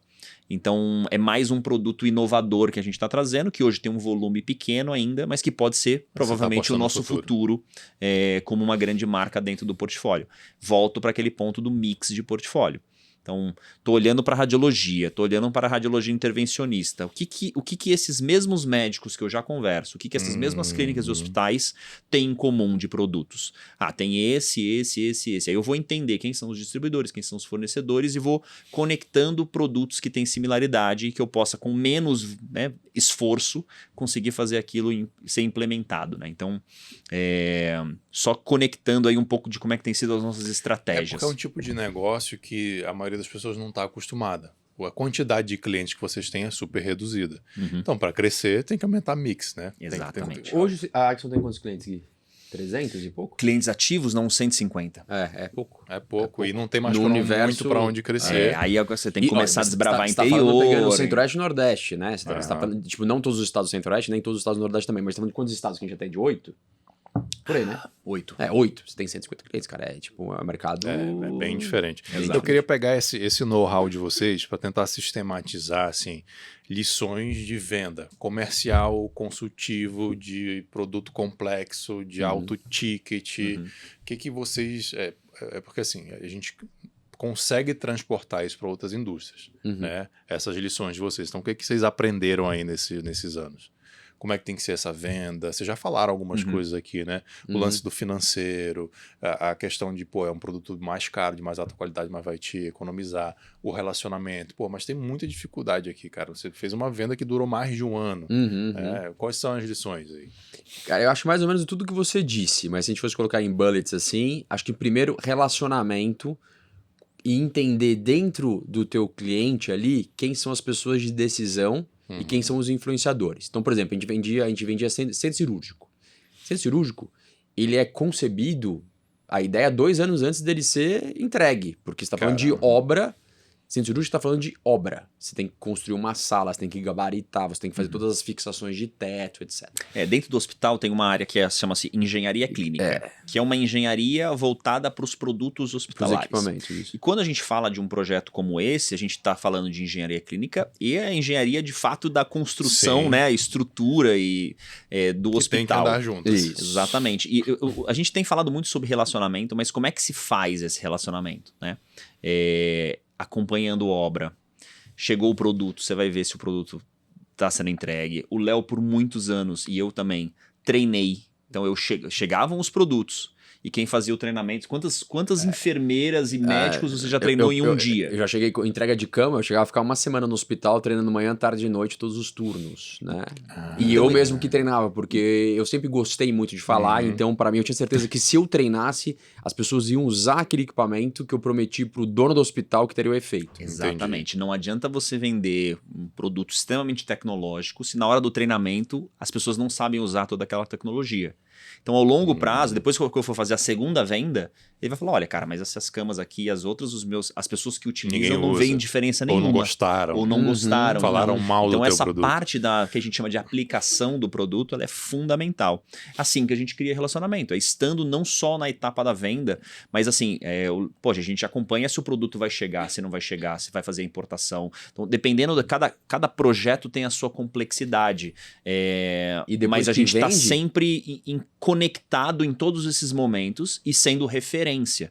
Isso nos ajuda a gente saber como antecipadamente quando as coisas vão acontecer. Quantas vezes a gente não recebeu uma ligação, por exemplo, de um engenheiro clínico de algum hospital, que ele falou assim, seguinte, Gui, tô te ligando, porque os caras vão fazer uma reforma aqui, mas vão construir mais 12 salas aqui, mas ainda fica quietinho, mas vamos precisar de produto aqui em breve. João lá do setor tal que tá resolvendo isso. Eu falei, eu conheço o João, posso falar com ele ou não posso? Não, por enquanto não. Ou ele, não, pode ir lá falar com ele. Então, assim, esse é porque é difícil, às vezes, já relacionamento, mas é esses detalhes, assim, esse dia a dia que é o que faz realmente a gente... Mas pensa o seguinte, se eu tivesse preocupado só com a venda, sem longo prazo, irmão, eu vendi, recebi minha comissão, um abraço... Aí a segunda venda eu não faço mais. E aí o que acontece também? Então o Gui definiu super bem. Então essas pessoas da engenharia clínica, de todas essas áreas internas, chefe de enfermagem e tal, eles são os grandes influenciadores. Mas eles não são os decisores. Mas não adianta nada eu ser só um cara amigo e respeitado pelo dono do hospital se a turma que tem as informações e tem o trato do dia a dia com a minha equipe também e que vai usar, não gosta. Então a gente mapeava muito bem essas áreas dos hospitais e a gente era muito próximo de todos. Exato. Então eu falava diretamente com o engenheiro clínico, eu falava com o dono uma vez por ano, com o engenheiro clínico eu falava todo mês. E além disso, como a gente tem um produto que é de alto valor agregado e que ele precisa ser testado e validado para depois ser comprado novamente, vem o pós-venda também. Então tem um time de serviço em que quando alguém me ligava sexta-feira, 11 horas da noite para resolver o problema, eu atendia. Não necessariamente conseguia resolver naquele momento, mas às 8 horas da manhã de segunda-feira, a depender do produto, se não fosse produto que, né, que pudesse esperar esse tempo. Se for parar um centro cirúrgico, vai ter que ser na hora. Mas um leito de UTI tem substitutos. Exatamente. Então, assim, a gente sempre teve uma área de serviço e manutenção muito boa. E a gente foi aquele tipo de pessoa que não discute qual é o problema, resolve o problema e muitas vezes a gente já tomou prejuízo para não querer entrar naquele embate, culpa foi sua, culpa foi minha, quer saber? Engole, troca, segue o jogo, que esse cara é um cliente, já compra de mim há 5 anos, não é por causa de um cabo de 5 mil reais que eu vou perder esse cliente, nem a engenharia clínica. Às vezes o cara fala, puta, Léo, foi erro nosso, mas, cara, a gente não pode... Isso ninguém pode saber. Falo, cara, eu troco aqui pra você ficar tranquilo. É o tipo de coisa que você perde ou ganha o cliente. Exatamente. Então, essa parte de gestão de conflito é muito importante, cara. Às vezes a gente tem conflito. A primeira venda que eu fiz pro Grupo Santa, que foi a primeira vez que todas as camas chegaram com um problema no botão, cara, foi um problema de fabricação mesmo, foi tipo um recall. Cara. Foi um recall, velho. Bizarro, assim. Nossa. E aquilo. E eu não tinha uma solução pra resolver, mas eu nunca fugi da ligação. Os caras me ligavam e falavam, cara, em 60 dias eu vou resolver. Pô, mas não dá. Mas quando você fala a verdade, e fala tudo que pode ser possível de ser feito, eu vou te dar aumenta o prazo de pagamento, vamos estender por mais 6 meses. Vai atrasar 60, mas eu te dou 6 meses a mais de prazo de pagamento. Eu sei que isso não supre o problema de ter a cama agora. Não resolve. Mas de alguma forma eu tô te ajudando. Ó, a garantia era de 1 ano, eu vou te dar 3. Então, daqui 2 anos, foi o melhor negócio ter atrasado pra você. Você tenta convencer ele de algum jeito que o atraso foi o melhor benefício que ele já teve. Apesar de claramente não ter sido. No momento. Mas depois realmente se tornou melhor. Os melhores relacionamentos, normalmente eles são construídos na dificuldade, verdade, né? Porque quando tá tudo muito bom... Quando a pessoa se mostra na realidade, né? Exatamente. E o Léo falou ali dos influenciadores, né? Quando a gente já fez uma centena de treinamentos de vendas das multinacionais, inclusive, normalmente todo evento de fim de ano tem alguma parte voltada para isso. E aí a gente fala, né, dos stakeholders ali, né? De todas as pessoas que estão envolvidas naquilo. E aí boa parte do nosso trabalho é pegar essas pessoas que são influenciadores e transformar eles em aliados. Porque tem dois poréns ali muito importantes. Normalmente esses caras vão dizer pra você o que estão pensando lá em cima. Por que a decisão deles vai ser tomada baseada nisso. Ó, tal produto, cara, eu acho que vocês não vão levar. E aí numa negociação, a gente já até tira ele no meio do caminho, assim, ó, então, ó, eu acho que esse aqui tá muito fora de preço, vocês não acham? Realmente, a gente também... Então a gente mostra um certo bom senso, como é um rapport ali, no momento da venda. E a gente transforma esses caras em aliados. Tem muito negócio nosso que a gente, no final das contas, vendeu para esse cara para que ele vendesse lá na ponta, né? Óbvio, projetos maiores, a gente fica ali frente a frente com o CEO, com o diretor do hospital e tal. Mas tem alguns negócios do dia a dia, é que esse cara que tá vendendo para mim o meu produto lá dentro. Então eu transformo esse cara num aliado. Ele é um influenciador e aliado. Ele tem que ser o meu vendedor lá na ponta. Então isso é também uma coisa que a gente fazia muito. Bastante. Vamos voltar para 2021? Vamos. Então veio a pandemia. O que aconteceu? Eu falei, esse negócio de autossete de pressão eu não aguento manter por muito mais tempo, porque eu não sei o que vai acontecer no futuro. Vi ali um movimento muito grande de 2 empresas, uma do Rio e uma de Santa Catarina, comprando muitos concorrentes meus que estavam morrendo, ou que não estavam morrendo, mas eles estavam na expansão deles. O que eu faço? Um deles tinha me abordado 2 meses antes da pandemia. E esfriou, a pandemia veio, esfriou, liguei pra esse cara de novo, ele não mostrou muito interesse, ficou meio frio. Ah, vamos ver, tá meio agora, não sei se é momento e tal. E aí eu comecei a lembrar, tinha um dessas empresas que eu conheci o dono, que era de São Paulo, no mercado que eu não concorria. Peguei o telefone dele e liguei. Falei, tudo bem, você foi vendido, cara, me conta. A empresa te comprou legal? Aí ele, por que você tá perguntando isso? Tá querendo vender? Falei, ó, vou te falar a verdade. Eu não preciso vender. Essa frase é muito importante para você guardar. Mas eu desejo vender porque eu já tenho um outro projeto que eu quero me dedicar, que é o piscar de olhos, que depois a gente vai conversar sobre isso. Daqui a umas 3 horas a gente chega lá no piscar de olhos. E aí, ele falou, Léo, foi muito legal a negociação, eles são muito sérios e você não vai acreditar. Hoje eu trabalho lá como o cara de expansão. E você está na lista dos próximos a serem adquiridos aqui. Falei, cara, não acredito, cara. Ele falou, Só que ele, vou deixar uma coisa muito clara pra você. Eu funciono como um mediador, tanto que eu cobro uma comissão pra isso, no qual a empresa sabe, e eu vou jogar pros 2 lados. Eu preciso entender o que você quer e eu vou entender o que ele quer pagar, e eu tento, nesse meio do caminho, sem abrir nenhum número pra ninguém, chegar num denominador comum. Falei, pô, que legal esse papel. Então, muito legal o papel da própria empresa. Um corretor, né? Um corretor que tem um bom senso e o cara foi super legal. Aí ele manda, ele falou, é o seguinte, vai ter que preencher essa documentação. Cara, putz, era muito documento, era muita informação. Só que é uma informação que eu não podia passar pra ninguém, cara. A única pessoa que sabia disso era o meu irmão. Dentro da empresa. Dentro da empresa, dentro da empresa, lógico. Porque, assim, minha esposa sabia, exato, essas coisas lógico. Que assim, a partir do momento em que você está se colocando à disposição de uma negociação do negócio, Isso é um desespero local, né? Ali, interno, onde será que eu fico, será que eu vou, eu não quero que venda time e tal. começa Então a gente tinha que, de certa forma, fazer isso de forma blindada. E era uma área grande, uma área de acho que tava umas 15 pessoas, era bastante gente. Não, mas eu achei que você estava falando também da sensibilidade dessas informações pro teu concorrente. Tipo, Não, faturamento, não, etc. não, Mas isso a gente conseguia blindar. Então você tira o nome do cliente. Mas eles já tinham isso pré-pronto. Falou, Léo, eu preciso de todos os seus clientes listados em número e não em nome, evidentemente, senão eu jamais passaria, com tempo de contrato, quantidade de máquina, quantidade de valor de página. Mas aí eu vou aproveitar a lição de vocês para dar uma lição para quem tá ouvindo a gente. Como advogado de M&A, tem muito malandro também nesse mercado. Sim, não. A gente fez contrato, fez tudo. Mas tem gente que faz oferta de aquisição, de M&A, só para ter o número do cara. Já sabe que não vai comprar. Tá. Aí passa o NDA, mas o cara, assim, o lance do NDA é muito difícil também você comprovar que o cara usou aquela informação. Total. Né? Ele faz esse processo, pega teus números, não deu certo, enfim. Então tem que ficar de olho. E quem assessorou a gente nesse caso foi até o Veriserra, nesse caso. Que depois acabou se tornando toca das nossas empresas aí na parte jurídica. E aí, preenchi, cara, demorei uns 30 dias, porque era muita coisa. Eu tinha que pedir informação, que o meu time falou, mas cara, Léo, o que você quer isso? Fala, coisa minha, daqui pra mim. Tá, beleza, preenchi. Feito isso, claro, o cara me pergunta, quanto você quer? Falei um valor.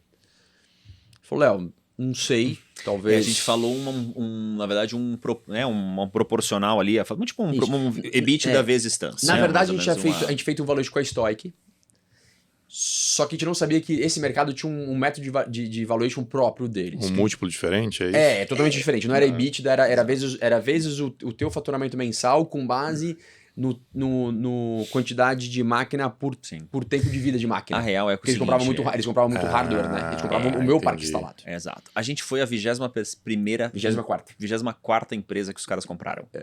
Então Então eles chegaram assim, é assim que funciona. Entendeu? Cara, isso é outra lição. Eu falo isso muito para meus clientes. Eu falo assim, bicho, para você, esse é o negócio da tua vida. Para os caras, é mais um. O cara é uma máquina de fazer M&A. Tipo, ele faz assim, entendeu? De olho fechado. De olho fechado, tem um padrão. Para você, bicho, é o negócio da tua vida. Então, é uma assimetria muito grande. E aí, Saulo, fiz tudo isso, falei o valor. Aí quando eu falei o valor inicial, ele falou, Léo, não é assim que funciona. Vai funcionar de vezes tanto a vezes tanto. Aí eu falei, o trabalho da Stock tinha sido super legal, fizeram um belíssimo de um trabalho, mas infelizmente não funcionava para esse negócio. Sim. Fiz toda a documentação, chegamos no número ali que era mais ou menos, vamos supor que a gente estava ali com uns 90% do que eu gostaria. Ele falou, você vai receber uma proposta por e-mail. Será baixa. Sua resposta será, não aceito, porém gostaria de conversar. E eles vão te convidar para uma reunião em São Paulo. Eu falei, tá bom. Exatamente. Pum, tal. Beleza. Só que demorava as respostas. Demorava, 15 dias. Então, aí assim, chama. a gente naquela expectativa, né? E aí o cara vai... É o negócio da vida do outro lado. E aí o cara vai enrolando, aí parece que esfria o negócio. M&A é uma arte. Exato. É uma arte. Aí nos convidam. Vocês podem vir a São Paulo dia tal, e eu tocando isso diretamente. Eu e meu irmão, a gente faz nós somos juntos em tudo, mas fazemos tudo separado. É meio doido isso. As coisas uma forma de ganhar escala. Sim. E o que a gente é? A gente é conselheiro um do outro. Se ele tem um problema, ele vem falar comigo. Se eu tenho um problema, eu vou falar pra ele. Nesse caso, eu falei, Gui, não é o seguinte. Expliquei toda a situação, evidentemente. Falei, os caras chamaram. Ele falou, eu não perco isso por nada. Eu falei, não, vai comigo, que eu preciso de alguém comigo. Aí faz o good cop, bad cop ali. Eu sempre faço o good cop. Aí, cara, fomos pra São Paulo, chegamos lá, os caras mostraram a estrutura, aquela coisa toda, senta na mesa, tal. Abre os números, plum, o cara manda... Ele tinha feito uma proposta de 50% do que eu queria. Tá. A gente tinha entendido que a gente conseguiria ter 90% do que a gente queria pela métrica que ele tinha. Ele manda um 80%. Lá nessa reunião. Lá na hora, assim, Léo, pra fechar... Tá aqui. E aí, meu irmão aqui embaixo, aqui, no pezinho batendo em mim. Cara, toca pau, vamos sair daqui com esse negócio. Saulo, eu tinha um negócio comigo que eu sabia que a gente ia ganhar mais com isso. Falei, agradeci. Falei, cara, muito obrigado. A gente tinha uma coisa nas entrelinhas que tinha surgido também, que era, a gente viu o interesse que eles tinham nos nossos clientes e na nossa região. A gente tinha os maiores clientes da nossa região. Eles olhavam o nosso negócio e falavam assim, cara, isso aqui é o que vai realmente dar o grande passo que a gente precisa. Aí é outro lance do M&A. O valuation, ele é uma matemática, né? Cada setor tem sua forma de calcular, mas é uma matemática. E tem os subjetivos e tem ali o por subjetivo, tem o intangível, Exatamente. tem aquilo que você agrega para aquele comprador. O outro comprador talvez não valorize, mas aquele valoriza. E se você não perceber, esquece. Sim, esquece. Exato. Aí saímos de lá, com o negócio não fechado. E na época eu tinha encomendado Não, mas vamos lá, né? Calma, mas... que essa parte é importante. Tá. Esse não aí, ele foi difícil. Foi, ainda mais, tem uma brincadeira, eu sou viciado em carro, eu tinha encomendado um carro que ia chegar em coisa de 3 meses, mas já e era eu não tinha o dinheiro pro carro, e meu irmão, na hora que meu irmão entrou no Uber comigo, ele só olhou pra mim e falou assim, você acabou de perder seu carro. Aí eu falei, calma que eu vou recuperar isso de algum jeito. Foi um não difícil, mas eu entendi ali a métrica dele. E o seguinte, eu sabia que a métrica dele era muito com base no faturamento e idade de parque instalado. Essas duas coisas eram totalmente controladas por mim. Ou seja, se eu crescesse mais, eu teria que ter um parque instalado mais novo para eu crescer. E atingir esse faturamento, o número que eu queria, eu teria que investir talvez um pouco mais para chegar nesse número. Mas esse número era possível de chegar. Então, às vezes, valeria a pena, nesse caso, pegar um empréstimo, comprar um monte de máquina, abrir mais 30 clientes e bater na porta de novo e falar, pronto. Tá aqui a métrica que você queria tá aqui. O que você queria tá aqui. Só que eu não queria ter que fazer tudo isso, mas eu sabia que dava para fazer isso. Tá. E eu sabia que esse cara ia me comprar de qualquer jeito. O não também, eu acho que ele não era tão comum ele ouvir não. Eu sei que aquele não foi uma surpresa para ele. E beleza. E teve um trabalho que a gente fez também, que foi interessante, a partir do momento em que a gente já começou, a gente expôs isso, principalmente para o nosso gerente lá no Nordeste, que é quem tocava a operação lá regional, que foi, cara, a gente precisa, tá vendo esses contratos que vão terminar daqui a 3, 4, 5, 6 meses? Não sabia da venda, tá? Sim. A gente vai ter que antecipar Renovação. essa renovação de todos esses para colocar mais 36 meses aqui, porque isso agregava valor ao projeto. Porque... Você foi bem lembrado. Porque, e qual a vantagem do cliente? Vou renovar para você sem IPCA. No mesmo preço. Então o cliente falou, opa, porque esse cara tá comprando teu fluxo de caixa. E aí ele vai olhar o prazo do contrato. Só que um ponto, ele não tava comprando no nosso CNPJ, ele tava comprando os contratos. Tá? Isso é um detalhe importante. Em nenhum momento eu tava vendendo a empresa. Eu tava vendendo o meu parque instalado mais contratos.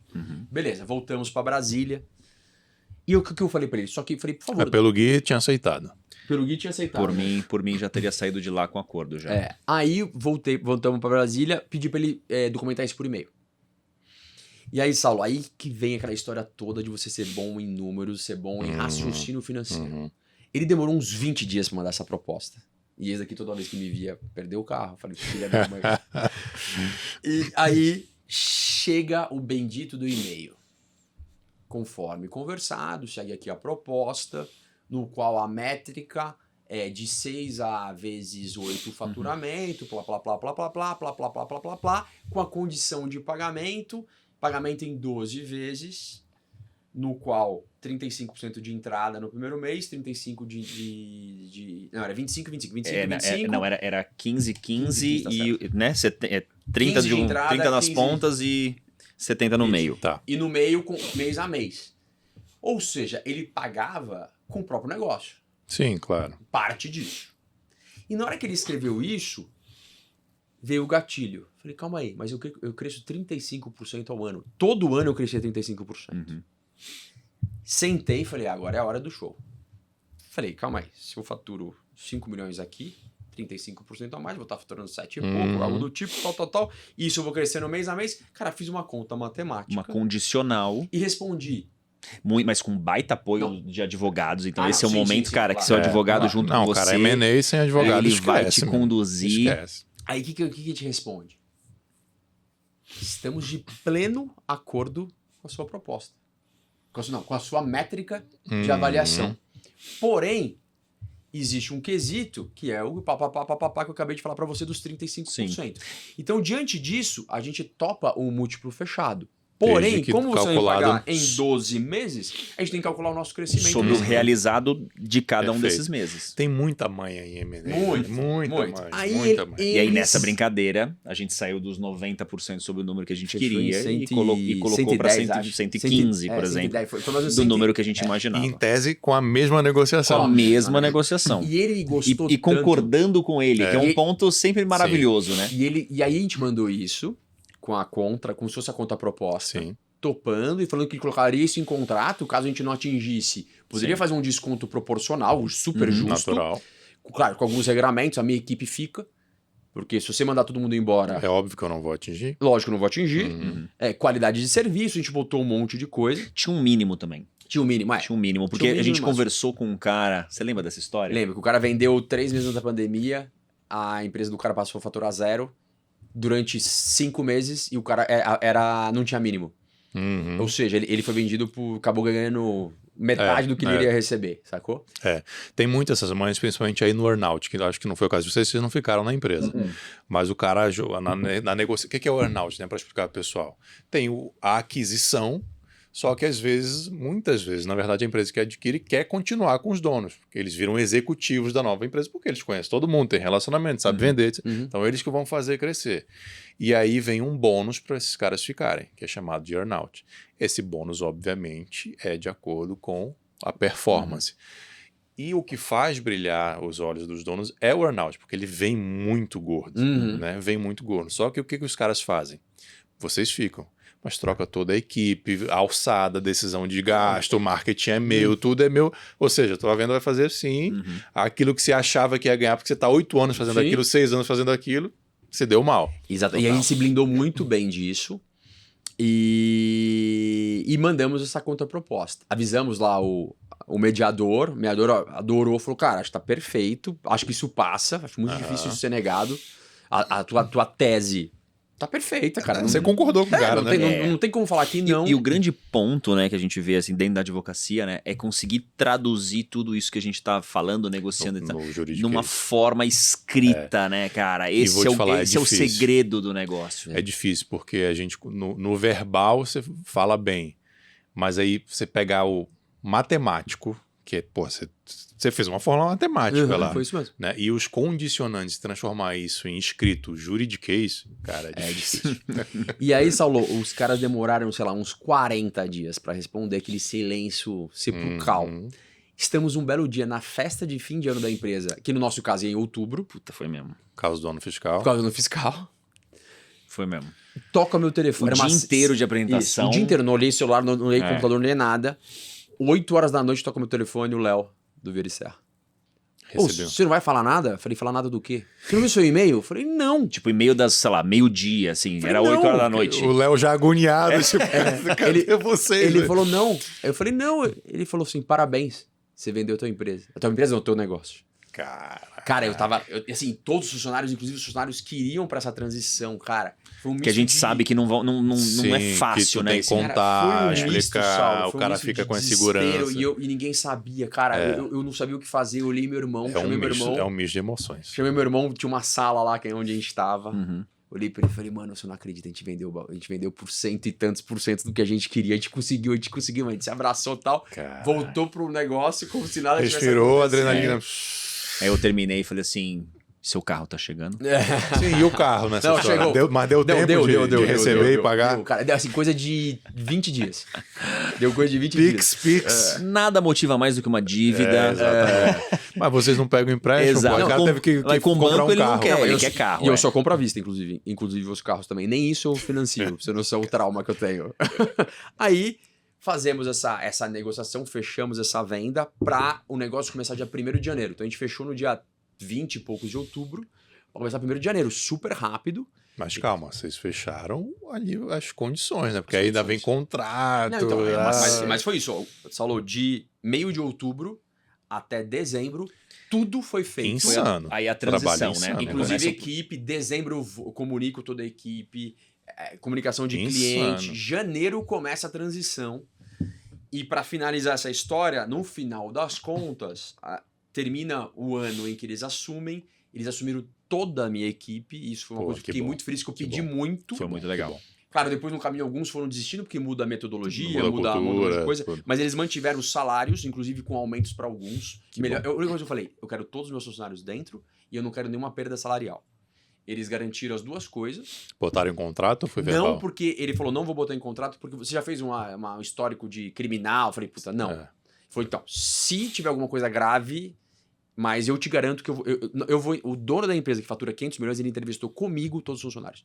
todos. Ele passou Ele? 2 dias comigo entrevistando aí 15 é- pessoas. Eles são E muito... ele virou e falou. É uma Inclusive, empresa... vou até falar o nome da empresa, Selbet, o Júnior, o dono que tem uma história linda, maravilhosa de empreendedorismo. Cara, Já tá na segunda, terceira geração. é um já cara na que fatura empresa. 500 milhões e saiu pra jantar todos os funcionários com ele, sabe? Aquele cara super humilde, Pô, muito legal. Que é difícil nesse Não, foi muito nessa legal linha de fazer esse empresa. negócio com eles, né? A gente E aí, Deu muita fechou sorte. esse ano, no final das contas, da meta que a gente tinha que atingir, a gente ficou faltando coisa de 3%. Então tinha um pênalti ali de 40 mil reais, cara, irrisório perto do valor, que ele falou, Léo, eu não vou poder pagar esses 40 mil reais. Aí, olha só, e nesse meio do caminho, o piscar de olhos já estava funcionando, que depois nós vamos falar. No final das contas, ele me pagou os 40 mil, ele não me pagou os 40 mil, só que eu fiz o projeto piscar de olhos para ele em Joinville, numa escola carente, e ele me pagou os 40 mil.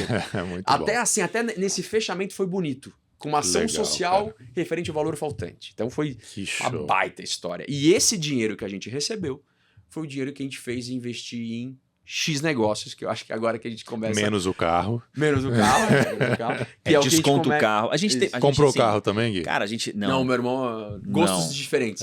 eu até gosto de carro, mas não tanto assim. Mas gastou com o quê? Viagens. É o que eu gosto. Mas a gente começou a construir patrimônio a partir disso, né? Porque a gente sempre foi extremamente cuidadoso com o que a gente retirava da empresa. Tanto é que quando veio a pandemia e a gente foi... Pensam que, como a gente é do mercado da saúde, a gente ganhou milhares de...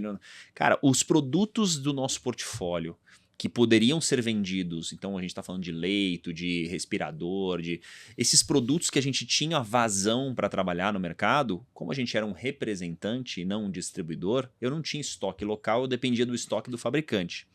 E esse fabricante tinha o mundo inteiro, né? Então, estou falando de um fabricante americano, por exemplo. A gente chegou a receber carta dizendo que o produto fabricado seria disponibilizado primeiro para o país de origem dele, para depois expandido para o restante do mundo. Então, a gente teve uma oportunidade gigantesca nesse momento específico. Se Mas a gente eu não tivesse tinha- se eu tivesse cama para vender, eu tinha ficado milionário. Várias A gente empresas, conseguiu vender tudo. Assim, até estoque de distribuidor a gente parceiro, a gente né? vendeu cama usada de demonstração para o hospital. Cara. Tanto desespero. Cara. Eles estavam A usando... gente conseguiu vender ainda uns 200 leitos Sim. picados que a gente conseguiu juntar.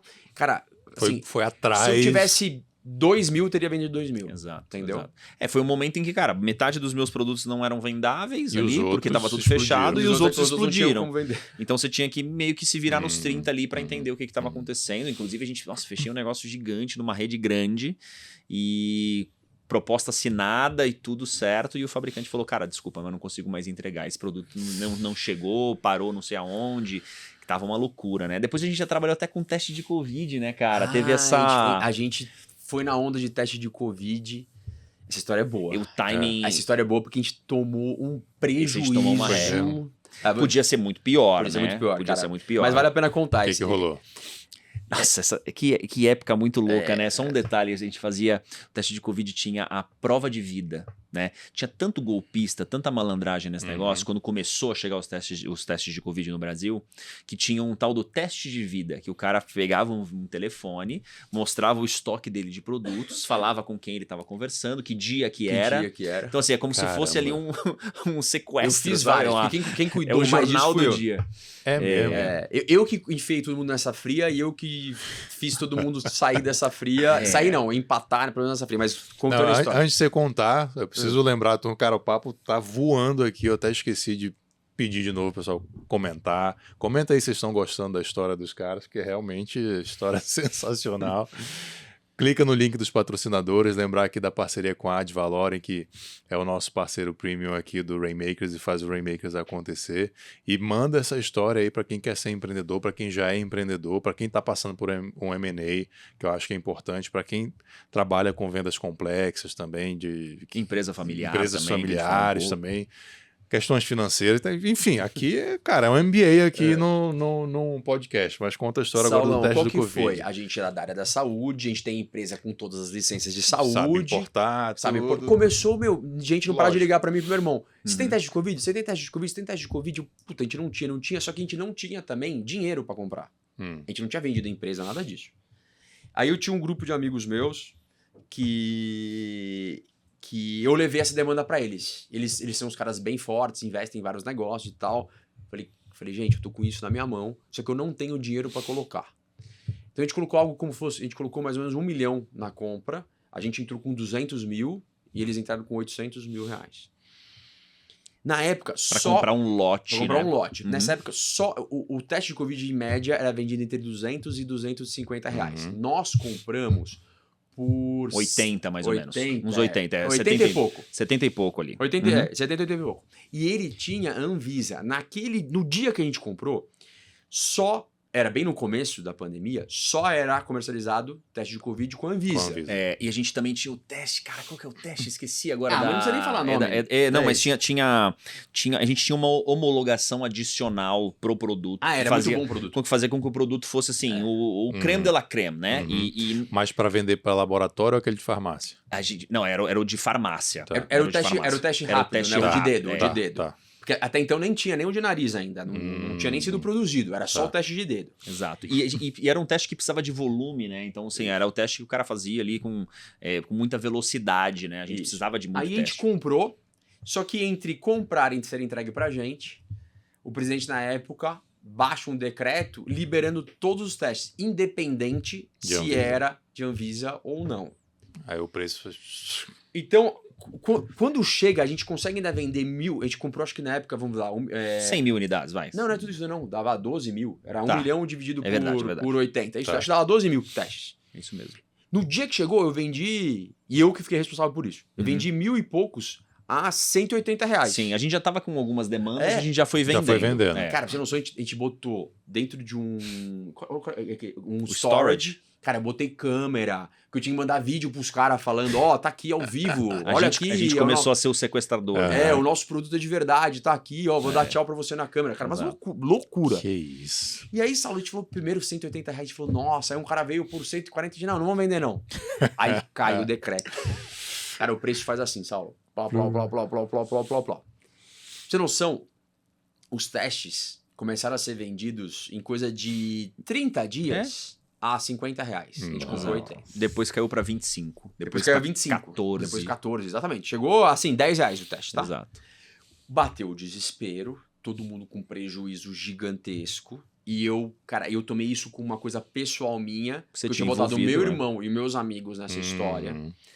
Saulo, foi a primeira vez em que até o meu irmão e meu pai chegaram pra mim e falou, ou você para ou você morre.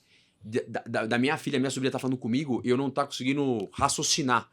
Eu ficava o dia inteiro no telefone.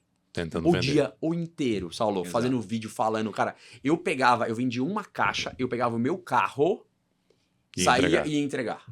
Exato. Porque tava tudo fechado, não tinha empresa, não tinha nada, era eu. E eu ficava com online, lembra que a gente abriu uma... Nossa, o que eu recebia de lead o dia inteiro, assim, ó, e aí eu já tinha os textinhos meio prontos, assim, eu que ficava tocando ali, entendia se era quente, se era frio. Isso é ser empreendedor, né? Exato, isso é ser empreendedor. E a gente se virando ali. Esses nossos amigos que são sócios, que são uns baita empresários, eles falaram, Léo, a gente tem que fazer alguma coisa. E começou a ter os drive-thrus de teste de Covid particular. A gente não vendeu nada para governo, nada, tá? Graças a Deus. Vamos atrás disso. Aí a gente encontrou um conhecido, amigo nosso, que tinha um laboratório, que você precisava ter um laboratório por trás. Negociamos com ele que no final das contas só precisava da licença dele. O restante a gente que operou e da equipe, lógico, médica, né?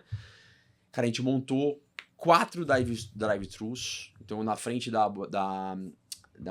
um em Águas Claras, um na Asa Sul, um assim. Em vários lugares. A gente colocou o nosso teste de Covid pro cara, que era ele não precisava fazer nada, ele só precisava das licenças. Só que o que a gente fez? Vamos colocar o nosso teste de Covid. Aí a primeira vez que a gente cobrava lá na ponta, sei lá, 150, a gente colocou a 80. Aí ele falou, não, mas calma aí, tá muito caro. Aí a gente foi descendo. A gente chegou a botar o nosso teste de Covid, que a gente pagou 80, a 25 reais, pra gente desovar ele e ganhar o prejuízo no serviço. Exato. Resumo. Tá, porque exato. Entendi. A gente virou sócio no serviço. A gente era 50-50 no serviço ali. Saulo, a gente ficou e era um serviço extremamente rentável. Se a gente tivesse só feito essa parte, comprando barato... muito dinheiro. Era mais um carro pro Léo, entendeu? Cara, a gente recuperou aí uns 600 pau de prejuízo. Caraca. Em um ano. A gente conseguiu, no final das contas, terminando a história toda, quando foi acabando, o Covid foi passando, os testes de Covid não foram, os drive-thrus foram fechando. Assim, a gente sentou, nossos amigos, sentamos, e assim, deu R$8.000 de lucro depois de 1 ano e meio trabalhando como condenado. Exato. E ainda teve um outro amigo meu que colocou também dinheiro que eu tinha pedido na época ao mesmo tempo, só que o teste dele chegou depois. E esse, infelizmente, terminou com prejuízo. E teve momentos que eu botava o teste dele ao invés do nosso. Eu tentava fazer um equilíbrio entre prejuízo de você como amigo né? e de você como amigo. Só que o dele chegou depois, eu não consegui. Então, assim, então foi um baita de uma aprendizado. E a gente chegou depois até a comprar 10, 15 reais e tal. E continuar. Por isso e que a gente continuou e a coisa foi indo. A gente só ganhou R$8.000, vamos dizer assim. Depois, juntando tudo. E comprando novos testes a R$15. Senão, só com o nosso toda. teste a gente tinha se ferrado. Esse período Nossa, foi uma loucura. Essa história. Então, eu não sei por que eu lembrei também, Cara, assim, de repente. De fato. E então, isso só pra mostrar um pouco, cara, de que o empreendedor ele tem que fazer o que é possível. Tem que fazer chover. Exatamente. Tem que ser um rainmaker. Exato. Tem que fazer chover. Então, galera, o papo tá bom demais. A gente sabe, já deu pra perceber que vai algumas horas ainda aí pra frente. A história dos dois é sensacional. Então vamos terminar essa parte 1 aqui. Semana que vem teremos parte 2. Se você já tá assistindo depois de uma semana que o episódio saiu no ar, a parte 2 já tá na descrição. A hora que acabar aqui, você pode seguir lá pra parte 2.